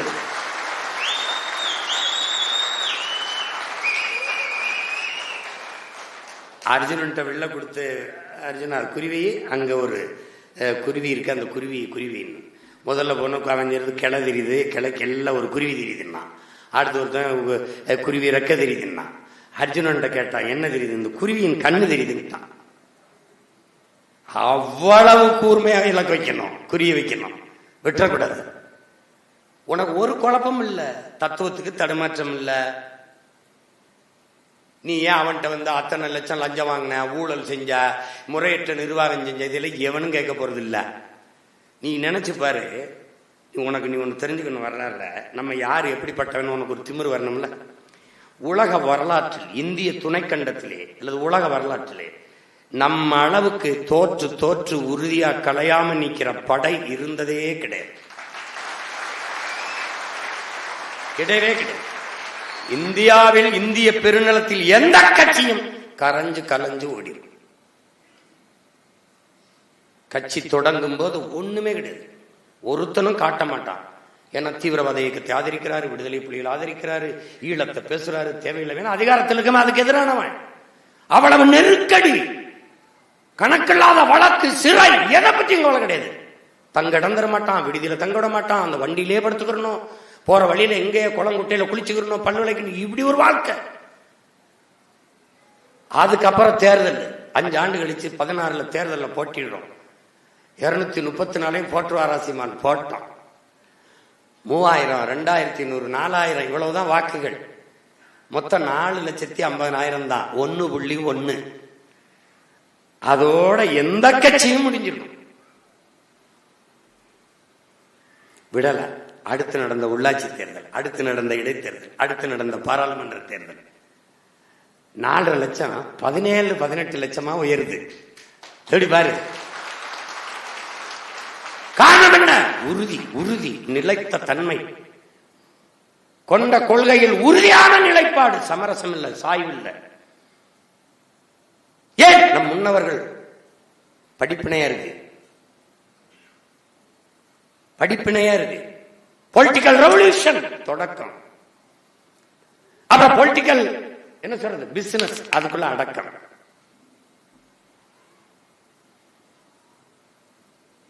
என் அன்பு பிள்ளைகளே, ஒரு தேசிய விடுதலை போராட்டங்க, அந்த விடுதலை போராட்டத்தை வைத்துக் கொண்டு அரசியல் செய்தவர்கள். நாம் அந்த விடுதலைக்காகவே அரசியல் செய்ய வந்தவர்கள். உங்களுக்கு புரியுது? 2 பேருக்கு வேறுபாடு இருக்கு. அதனாலதான் ஈழம் எங்களுக்கு அது இல்ல, அது அவசியம். அது அவசியம்னு சொல்றது, அரசியல் பிழைப்புக்காக இல்லை, அவசியம். அடுத்த தேர்தல், ஒரு தேர்தலை நம்ம போட்டியிடாம பின்வாங்கணும்னு யாராவது சொல்லு. ஏன்னா ஆட்கள் இல்லாம உள்ளாட்சி தேர்தலை நீங்க போடாம விட்டுருப்பீங்க. தொடர்ந்து களத்துல நீண்டான். விக்கிரவாண்டினாலும் சரி, நாங்குநேரினாலும் சரி, போடுங்க, போடாம போங்க. ஆனால் எங்கள் பிறவி கடமை, அதை நாங்கள் செய்வோம். தொடர்ந்து தொடர்ந்து தொடர்ந்து தொடர்ந்து நின்ன காரணம், கரும் பாறையை அலை கரைக்கிறது காரணம் தன் வலிமையால் அல்ல, விடாமுயற்சியால்.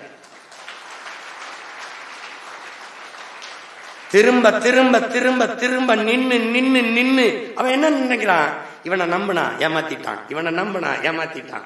இவன் நம்பி நம்பி வரவன்லாம் இப்படித்தான் பேசுவான். கடைசியா போயிடுவான், சீட்டுக்கும் நோட்டுக்கும் போயிடுவான்.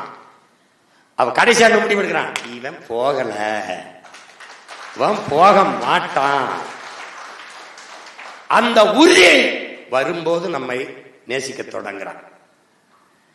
இல்லைனால் இந்த வரலாற்றில் தனித்து நின்று ஒரு சின்ன பிள்ளைகள் அங்கீகாரம் பெற்ற கட்சியாக வளர முடியுது என்றால், இன்னைக்கு அவன் என்ன பண்ணாலும் சரி முத பெட்டியில நம்ம சின்னத்தை வச்சே தீரணும். இதுல உனக்கு உனக்கு என்ன பெருமை? உதயசூரியன் எல்லா இடத்துலயும் இருக்காது, ரெட்டலை எல்லா இடத்துலயும் இருக்காது, கை எல்லா இடத்துலயும் இருக்காது, தாமரை எல்லா இடத்துல இருக்காது. ஆனால் உன் விவசாயி எல்லா இடத்துலயும் இருக்காது.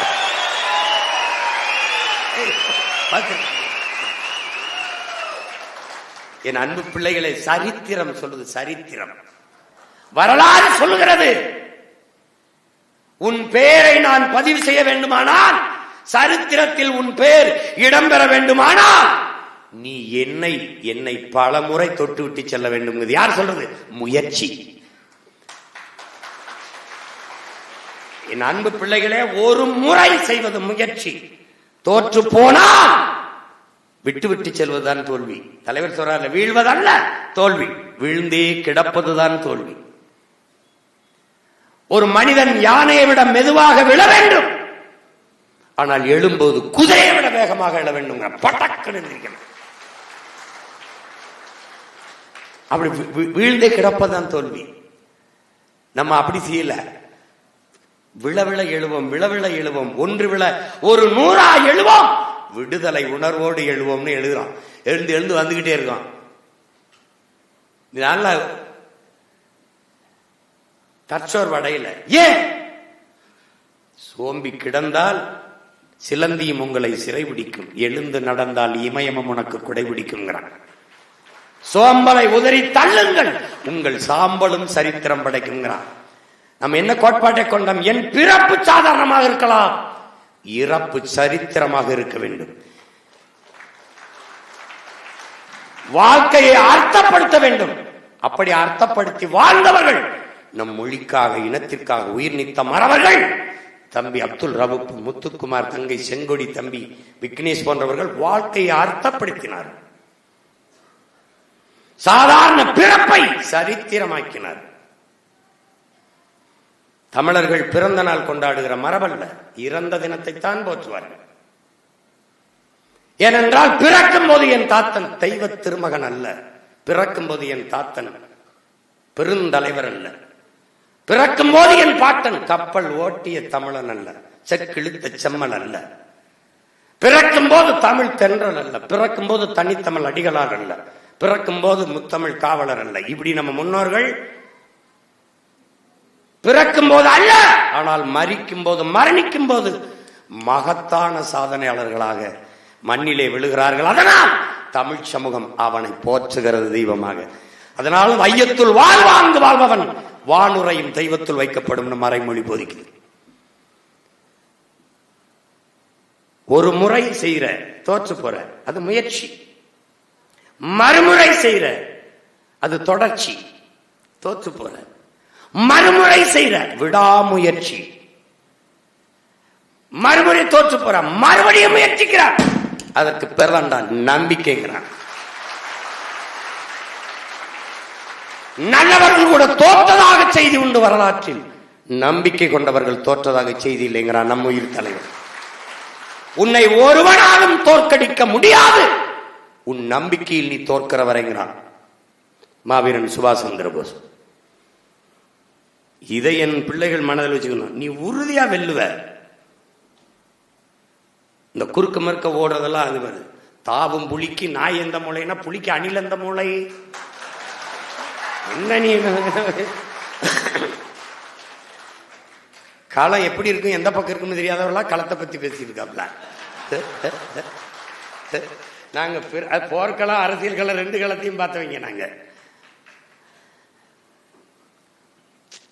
உங்களுக்கும் ஒரு சீரியஸா படம் போகும்போது திடீர்னு ஒரு பாட்டை போடுற மாதிரி அண்ணன் கவுண்டமணி செந்தில் காமெடி வைக்கிற மாதிரி நகைச்சு வைக்கிற மாதிரி சின்னதா ஒரு fun, just for an entertainment. தீய சக்தி அவ்வளவுதானே. வாப்பா ஏப்பா ஏப்பா பயமா இருக்கு. ஏதோ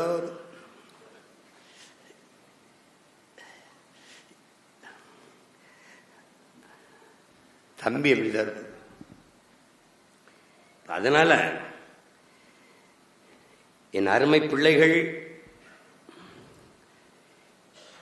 உங்களுடைய பணி இந்த தேர்தல் களத்தில் வாய்ப்பு எல்லாருக்கும், நமக்கு 234 இடம் தான் இருக்கு, அதுல எல்லாருக்கும் கொடுக்கணுங்கிறது கடினம். அதுல இந்த கட்சி சமூக நீதி கோட்பாட்டுப்படி கட்டமைக்கப்பட்ட ஒரு கட்சி உண்டென்றால் அது இந்திய பெருநிலத்தில் நாம் தமிழர் கட்சி மட்டும்தான். எல்லா சமூகங்களுக்கும் முன்னுரிமை கொடுக்குது தலைமை பொறுப்புல. நிராகரிக்கப்பட்ட தமிழ் சமூகங்கள் இருக்கு, ஆதிக்குடி தமிழ் சமூகம் இருக்கு, வேளார், வண்ணார், நாவிதர், மருத்துவர் குலம், பண்டாரங்கள், தச்சர், இந்த மாதிரி இதுக்கு அரசியல் பொறுப்பு உங்க தந்தது இல்லை. அதனால கட்சியில பொறுப்பு கொடுக்கிறோம். திருப்பி தேர்தலில் நிக்க வாய்ப்பு இவங்க தந்ததில்லை, நம்ம கட்சி கொடுக்குது. உங்களுக்கு புரியுதுன்னு நினைக்கிறேன். ஒரு சமூக நீதி அடிப்படையில் எல்லா சமூகங்களுக்கும் முன்னுரிமை, பெண்களுக்கு சம உரிமை. அதனாலதான் சரிபாதி பெண்ணுக்கு மகளிர் மாணவர் பாசறையா இருந்தாலும் இளைஞர் பாசறையா இருந்தாலும் குருதி எல்லாத்துலையும் மாநில ஒருங்கிணைப்பு எல்லாத்துலையும் சரிபாதி கொடுக்கும். இந்த விளங்கணும். போட்டி 234 தான், அது 234 பேர் தான் நிக்க முடியும். அது நான் நின்னானே, என் தம்பி நின்னானே, என் தங்கச்சி நின்னானே என்கிற எண்ணம் என்னைக்கு வருதோ அன்னைக்குத்தான் நீ உண்மையிலே சிறந்த தலைவனாக மாறுகிறாய்.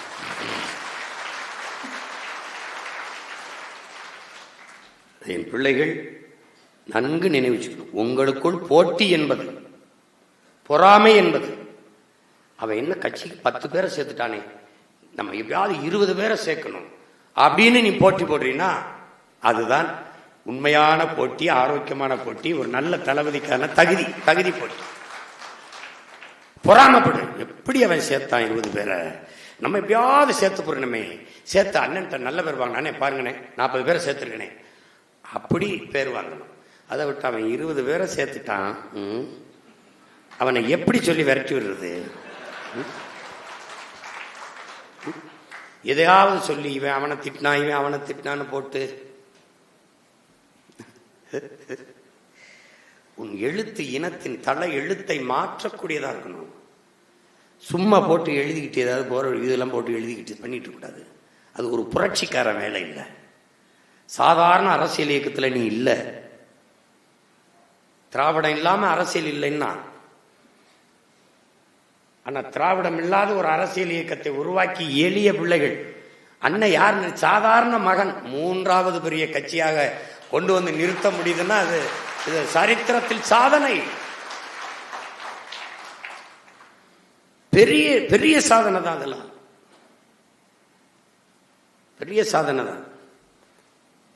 எங்க அம்மா தமிழ்ச்செல்வியெல்லாம் இருக்காங்க, பேராசிரியர், ஓய்வு பெற்றவங்க. என் தாத்தா பாவலரேரு, என் தாத்தா புரட்சி பாவலன், பாரதி பாட்டன், பாரதி பாக்களை நான் பேசும்போது இதையெல்லாம் என் மகனை நீ பேசுறத கேட்க அவங்க எல்லாம் இல்லாத போயிட்டாங்களே அப்படின்னு. மாறுதலை நம்ம உண்டாக்குறோம், நமக்கு ஒரு காலத்தை. ஏன்னா நம் தலைவன் காலம் வரும் என்று காத்திருந்த தலைவன் அல்ல, தனக்கான களத்தையும் காலத்தையும் உருவாக்கிய தலைவன்.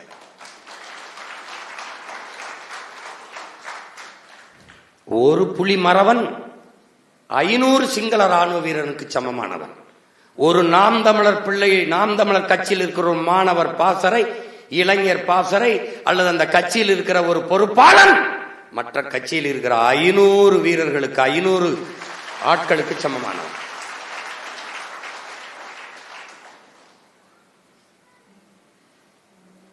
ஒருங்கிணைந்து செயல்படுங்கள். இயக்கம் என்பது இணைந்து இயங்குவது, அதுக்கு பேர் தான் இயக்கம். எந்த இனத்திற்கும் படிப்பிக்கப்படாத பாடம் தமிழ் இனத்திற்குத்தான் படிப்பிக்கப்பட்டிருக்கிறது என் உடன் பிறந்தார்களே. எது? ஒன்னா இருக்க கத்துக்கணும், இந்த உண்மையை சொன்னா ஒத்துக்கணும், காக்கா கூட்டத்தை பாருங்க அதுக்கு கத்து கொடுத்தது யாருங்க? நம்ம ஐயா மதிப்பிற்குரிய கவிஞர் வாலி அவர்கள் எழுதினதான். ஒன்னா இருக்க கத்துக்கணும், இந்த உண்மையை சொன்னா ஒத்துக்கணும். நான் படிக்கும்போது 6ஆவதுல ஒரு பாடம் இருந்துச்சு. கூட்டுறவிலை சேருங்கள், கூடி வாழ பாருங்கள், நாட்டில் உள்ள ஏழைகளும் நன்மை பெற்று வாழ்ந்திடலாம். அதை நான் ராகம கூட்டுறவிலை சேருங்கள், கூடி வாழ பாருங்கள், நாட்டில் உள்ள ஏழைகளும் நன்மை பெற்று நானா பாடினேன். அது பாடத்திட்டத்தில் இருக்கிற பாடின நான் தான் முதல் பரிசு கொடுத்துருவான். நல்லா பாடுறான் சீமா அப்படின்னு. அப்பவே ஒற்றுமையை இந்த இனத்திற்கு போல யாரும் வலியுறுத்தல. 5ஆம் பாடத்துல 4 காளமாடு ஒரு சிங்கம் மாட்டை தாக்க வரும்போது 4 காளமாடு ஒன்னா சேர்ந்து சிங்கத்தை தாக்கி விரட்டி ஓட விட்டுரும். இந்த 4 காளமாட்டுக்குள்ள இன்னொரு சண்டை, தனித்தனியா பிரிஞ்சு மேயும். சிங்கத்துக்கு வேலை எளிது, ஒவ்வொன்னா அடிச்சு சாப்பிட்டு போயிடும். இதுதான் இங்க நடக்குது. ஏன்னா தமிழ் சமூகம் தனித்தனியா இருக்கும், மற்ற சமூகங்கள் பிரிந்து வாழும், கூடி செயல் செய்யும். தமிழ் சமூகம் கூடி வாழும், தனித்தனியா செயல் செய்யும். வீழ்ச்சி காரணம் புரியுதா உங்களுக்கு? புரியுதா? இங்க ஒரே சமூகம், ஒரே தாய் பிள்ளைகள், தமிழ் தாயின் பிள்ளைகள். அந்த தமிழ் தாயின் பிள்ளைகளுக்குள்ள படையாச்சி, பறையரு, தேவரு, தேவேந்திரரு, நாடாரு, கோனாரு, பிள்ளை, முதலி, முத்தரையரு, உடையாரு, போய் பண்டாரம், வண்ணாரு, கவுண்டரு, இது இப்படின்னு போட்டு பிரிஞ்சு வலுவிழந்துருது. அதனால திராவிட நரி அடிச்சு சாப்பிட்டு. அதங்க இருக்கிற சிக்கல். ஓங்கி வளர்ந்த மூங்கில் மரம் ஒன்னு பிடிச்சிருக்கு, ஒழுங்காக குறுத்து விட்டு கிளையா வெடிச்சிருக்கு. ஒட்டாம ஒதுங்கி நின்னா உயர முடியுமா? எதிலும் ஒற்றுமை குலைந்தது என்றால் வளர முடியுமான்னு நம் தாத்தா பட்டுக்கோட்டை பாடினது நமக்கு தான். ஒன்னா இருக்கணும். இயக்கத்தின் இயங்கியல் விதி என்பதே மாசத்துங்க சொல்றது நீங்க படிக்கணும். இயக்கத்தின் இயங்கியல் விதியில் முதன்மையானது, நீ எந்த கோட்பாட்டை, கொள்கை நிலைப்பாட்டை ஏற்றிருக்கிறியோ அதில் முழுமையான நம்பிக்கை வைக்கணும். அதை முன்னெடுத்து செல்கிறவன் எவனோ அவனை நீ நம்பினியா முழுமையா நம்பணும். இல்லைன்னா என்ன பண்ணும்? வெளியேறிடணும். உள்ள இருந்து குழப்பக்கூடாது. அதான் சேகுவாரா சொல்றான். நான் சொல்றது, நாங்கள் உன்னதமான உயர்ந்த லட்சியத்திற்காக களத்திலே நிற்கிற புரட்சியாளர்கள். எங்களுக்கு உதவ முடியுமா? பாட்டால், பேச்சால், எழுத்தால் அல்லது பொருளாதாரத்தால் எந்த வடிவத்திலும் உதவ முடிந்தால் உதவுங்கள், இல்லை என்றால் ஓரமாக ஒதுங்கி நில்லுங்கள். எங்களுக்கு தடைக்கல்லாக இருக்காதீர்கள். படிக்கல்லாக இல்லாவிட்டாலும் பரவாயில்லை, தோளுக்கு துணையாக இல்லை என்றாலும் பரவாயில்லை, தொல்லையாக இருந்து விடாதீர்கள். உள்ளே இருந்து துரோகத்தை செய்யாமல், துரோகியாக இல்லாமல் வெளியே போய் எதிரியாக இருங்கள். அது மேன்மையானது. அதுதான் இங்கே. அதனால என் அன்பு பிள்ளைகள், மிகுந்த மிகுந்த பொறுப்பு கொண்ட ஒரு வேலையை செய்கிறீர்கள் என்பதை நீங்கள் இந்த அரங்கத்தில் உணர்ந்து தெளிந்துதான் வெளியில போகும். நீங்க இது இளைஞர் பாசறைன்னா மற்ற கட்சியில் இருக்கு இளைஞர் பாசறை, மாணவர் அணி, இந்த இளைஞர் அணியை ஏன் விட்டேன்? அதுதான் இந்த நாட்டுக்கு பிடிச்ச சனி பிணின்னு தான் தூக்கிட்டு பாசறை அப்படின்னு கொண்டு வந்தது. காரணமே அதுதான்.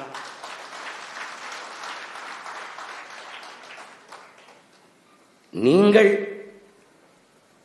பசி என்றால் 10 நாள் கிடப்பேன், பயணம் என்றால் 100 நாள் நடப்பேன். இந்த தகுதியை, உடல் உறுதியை வளர்த்தணும். அறிவை பெருக்கிக் கொண்டே இருக்கணும். நம்ம கோட்பாடு என்ன? உடலினை உறுதி செய், அறிவை விரிவாக்கு, கொள்கை வகுத்து நில், கூடி செயல் செய்ய பழகு. நாம் தமிழர், இதான் நம்ம கட்சியின் கோட்பாடு. அப்ப அறிவை விரிவாக்கணும்னா என்ன பண்ணணும்? படிச்சுட்டே இருக்கணும். சுவாசிப்பது போல வாசிப்பது இருக்கணும்.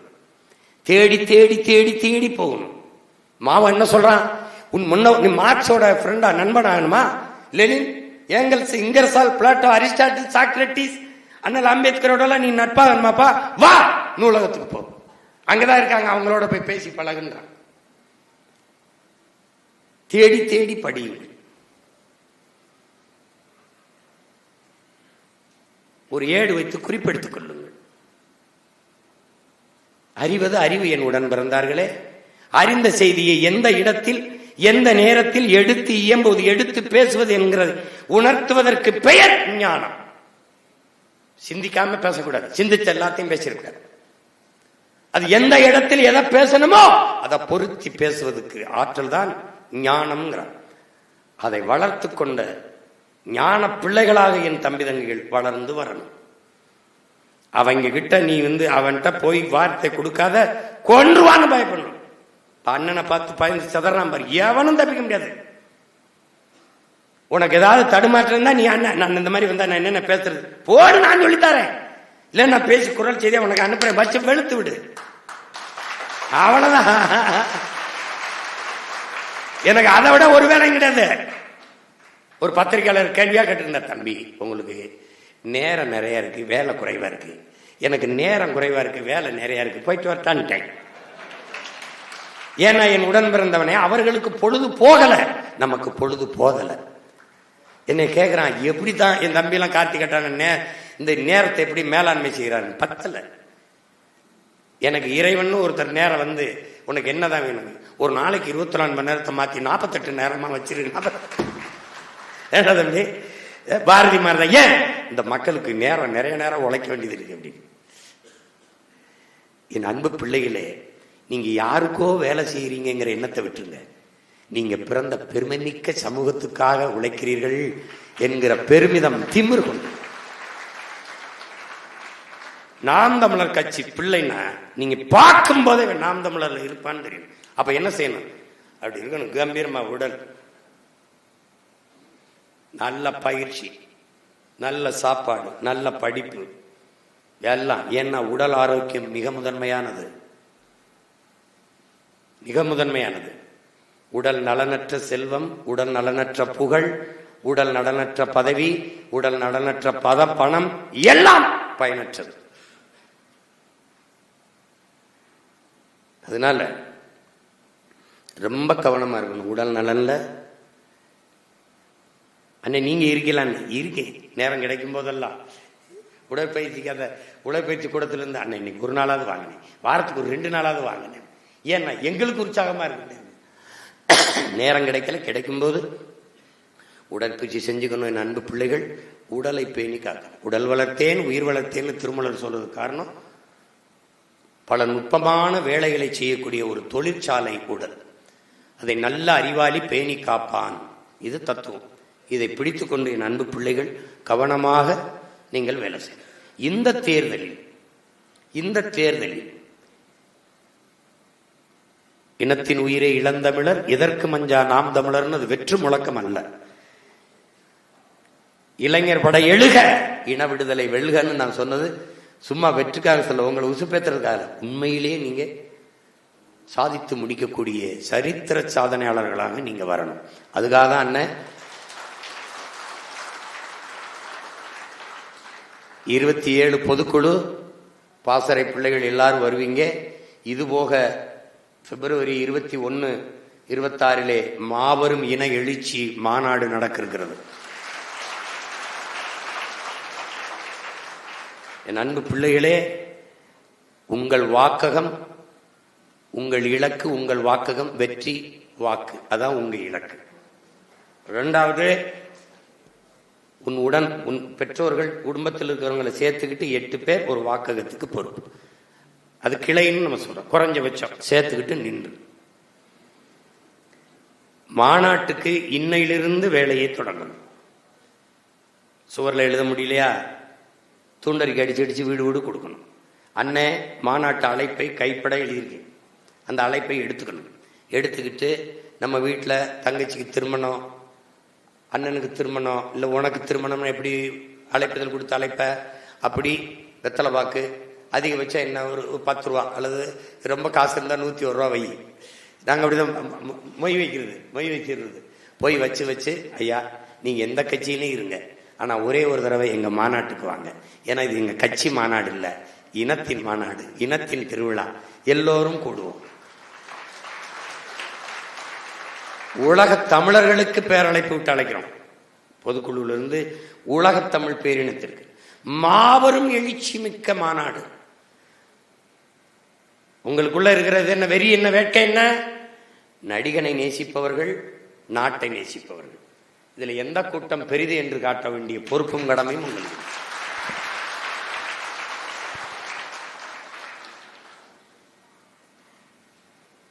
நீங்க என்ன, நீங்க மட்டும் வண்டி ஏறி வந்துடக்கூடாது.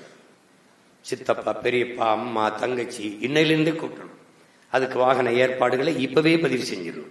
அந்த நேரத்தில் நம்மளை கூட விட மாட்டான். உங்களுக்கு தெரியும், எப்படியாவது இவனை பெரிய அளவில் கூட விடாம தடுக்கணும்னு நினைப்பான். கூடணும், பேரெழுச்சியாக கூடணும். கோட்பாடு என்ன? இது இனத்தின் திருவிழா, எல்லோரும் கூடுவோம், குடும்பம் குடும்பமாக கூடுவோம், கொடிய அரசியலை மூடுவோம். இது கொள்கை மறவர்களின் கூட்டம், கொடியவர்கள் எடுக்க வேண்டும் ஓட்டம், அல்லது கொள்ளையர்கள் எடுக்க வேண்டும் ஓட்டம். தத்துவம் என்ன எழுதணும்? கொள்கை மறவர்களின் கூட்டம், கொள்ளையர்கள் எடுக்க வேண்டும் ஓட்டம். திரும்ப திரும்ப பதிவு செய்து கடிதமாக எழுதுவியோ அல்லது அலைபேசியில் பேசி அழைப்பியோ எப்படி பண்ணுவியோ நீ கூட்டி வரணும். வாக்கு சேகரிக்கும் போது தம்பி ஹிம்லர் சொன்னார், எல்லாருக்கும் நான் சொல்றதுதான், நீங்க வாக்குக்கு காசு கொடுக்க முடியாது. காசு கொடுக்கறது நம்ம பழக்கம் இல்லை. அதுக்கு பதிலா மாறா மரக்கண்ணுகள் வாங்க காசு இல்லைன்னா மரக்கண்ணுகளை கொடையா பெறுங்க. ஒரு நண்பர்கிட்ட, ஐயா 10 மரக்கன்று வாங்கி கொடுங்க, நல்லா இருப்பீங்க. ஒரு 20 மரக்கண்டு, ஒரு 10 பூச்செடி, ரோஜா செடி, செம்பருத்தி, துளசி, இந்த மாதிரி செடிகளை எங்களுக்கு வாங்கி கொடுங்கயா. கொஞ்சம் புத்தகம் பரிசா கொடுங்கயா. இந்த புத்தகங்களை வாங்கி நம்ம அப்பா நம்மாழ்வாரோடது, ஐயா இறையன்போடது, ஐயா எஸ் ராமகிருஷ்ணனோடது, ஆகப்பெரும் எழுத்தாளர்கள் நம்மிடையே நிறைய மேதைகள் இருக்கிறாங்க. அவங்களுடைய எழுத்துக்களை வாங்கி அதை அப்படியே அதுல அன்னை எழுதி கைப்பட வச்சிருக்கேன். ஒவ்வொரு புத்தகமும் ஒரு விதை நெல். அடுத்த தலைமுறைக்காக அதை சேமிப்போம். சுவாசிப்பது போல வாசிப்பது இருக்கட்டும். தொட்டு பார்த்தால் காகிதம், தொடர்ந்து படித்தால் ஒவ்வொரு புத்தகமும் ஆயுதம். இப்படி எழுதி எழுதி அண்ணன் கையெழுத்து போட்டிருக்கேன். அறிவை தேடி ஓடுங்கள், நாளை வரலாறு உங்கள் நிழலை தேடி ஓடி வரும். அண்ணல் அம்பேத்கர் கீழே கையெழுத்து போட்டிருக்கு. இந்த புத்தகங்களுக்குள்ள வச்சு கொடுங்க. அதுல சின்ன வேட்பாளர் அப்படி கொடுக்கும்போது கீழே போட மாட்டாங்க, மரக்கண்டை தூக்கி போட மாட்டாங்க. அந்த மரக்கண்டை வைக்கணும்னு தோணும். நீ ரோசா செடி, துளசி செடி, செம்பருத்தி செடி, பூச்செடியை கொடுத்தீங்கன்னா அதை கீழே போட மாட்டாங்க. அப்படி தொட்டியில சின்னதா ஒரு மண் சட்டியில ஒப்பந்தம் பண்ணி பண்ணுங்களா. நம்ம நெகிழிக்கு எதிரானவர்கள் அதை கொண்டு கொடுத்துக்க கூடாது. அப்படி கொடுத்து வச்சின்னா அவங்க அதை தண்ணி ஊற்றும் போது நீ உறுதியா ஞாபகம். அந்த பூ பூக்கிறத பார்க்கும்போது 5 வாக்கு ஒரு வீட்டில் இருந்தாலும் ஒரு வாக்கு உங்களுக்கு போடுவோமே, இந்த பிள்ளைகளுக்கு போடுவோமே. நீ மரக்கண்ணை கொடுக்கும்போது அம்மா அம்மா அம்மா இந்த மரக்கண்டுமா, இது நடுங்கம்மா, மரம் அண்ணன் எழுதியிருக்கேன். கடிதம் எழுதியிருக்கேன், என் கைப்பட சீமான்னு கையெழுத்து போட்டுருக்கேன். பார்க்கும்போது யாருக்கும் எதிரிக்கு கூட வீச மனசு வர்றது, கீழே போட அது எழுதிருக்கு.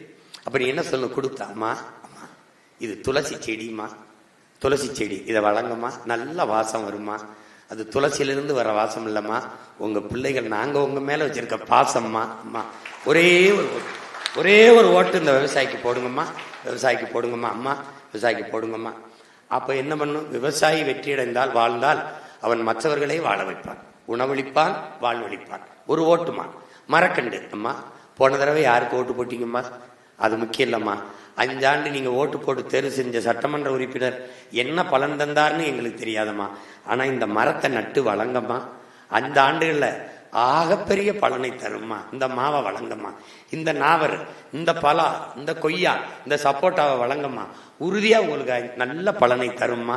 இந்த மரம் எப்படி பலன் தருமோ அப்படி உங்க பிள்ளைகள் எங்களுக்கு ஒரு ஓட்டை போட்டீங்கன்னா நாங்க நல்ல பலனை தருவோம்மா. அம்மா இப்படி நீங்கள் நம் பெற்றோர்களிடத்தில், நம் உறவுகளிடத்தில் அணுகுங்கள் பிள்ளைகளை. ஆனால் நீங்கள் இப்படி வாக்கு சேகரிக்கிறீங்கிறத எடுத்து நீ போட்டினா அடுத்த தொகுதியில் அவ ஆரம்பிச்சிருவான். இதை நான் சொல்லி 7 மாசம் இருக்குமா, 8-9 மாதம் ஒரு கிட்டத்தட்ட ஆயிடுச்சு. ஒருத்தனும் செஞ்சதா தெரியல. ஒரே ஒருத்தர் நம்பி கார்த்திக் மருத்துவர் மட்டும்தான் செய்யறான். யாரு செய்யறா? நீ செய்யறியா? இந்த கார்த்திக் என்னைக்கு செஞ்சான்?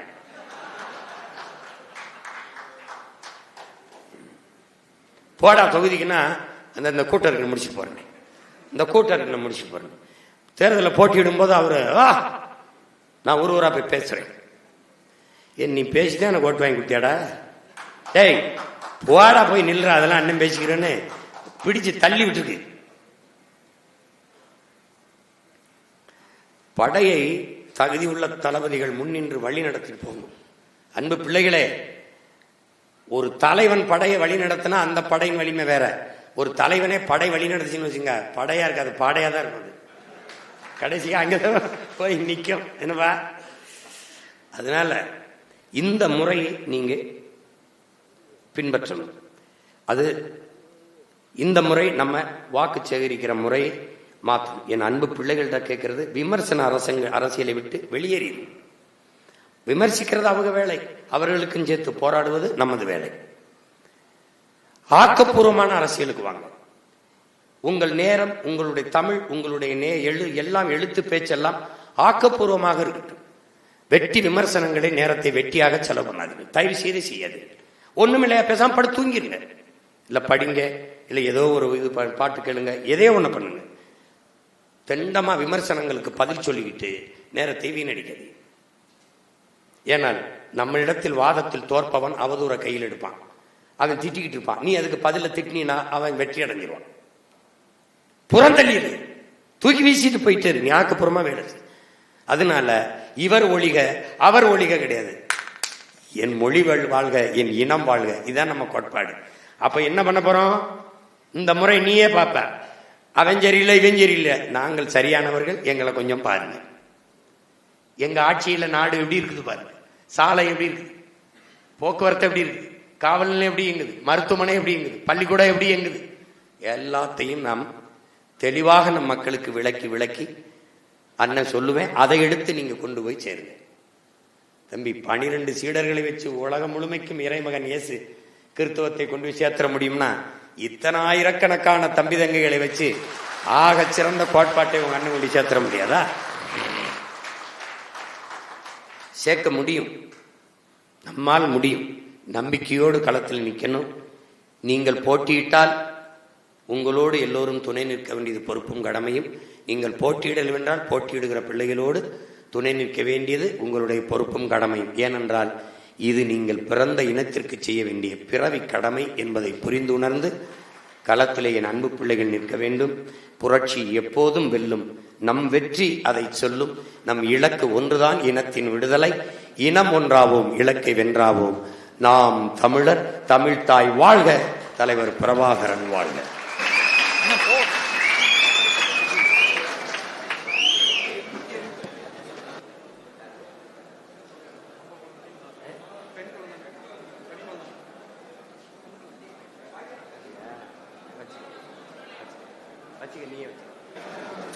உறவுகளுக்கு ஒரு அன்பான வேண்டுகோள், உணவு தயார் செஞ்சிருக்கு, உணவு பக்கத்துல இருக்கு, நீங்க சாப்பிட்டுருக்க. முத்துக்குமாரி என்று பெயர் சூட்டு. முத்துக்குமாரி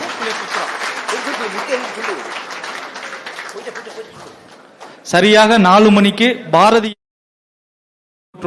மாபெரும் கருத்தரங்கு இருக்கு, TMR மஹால்ல இருக்குது. நீங்க உணவு அருந்திட்டு இங்க வாகனம் ஏற்பாடு செஞ்சிருக்கோம், இந்த வாகனத்துல ஏறி அப்படியே அங்கே போயிடலாம்.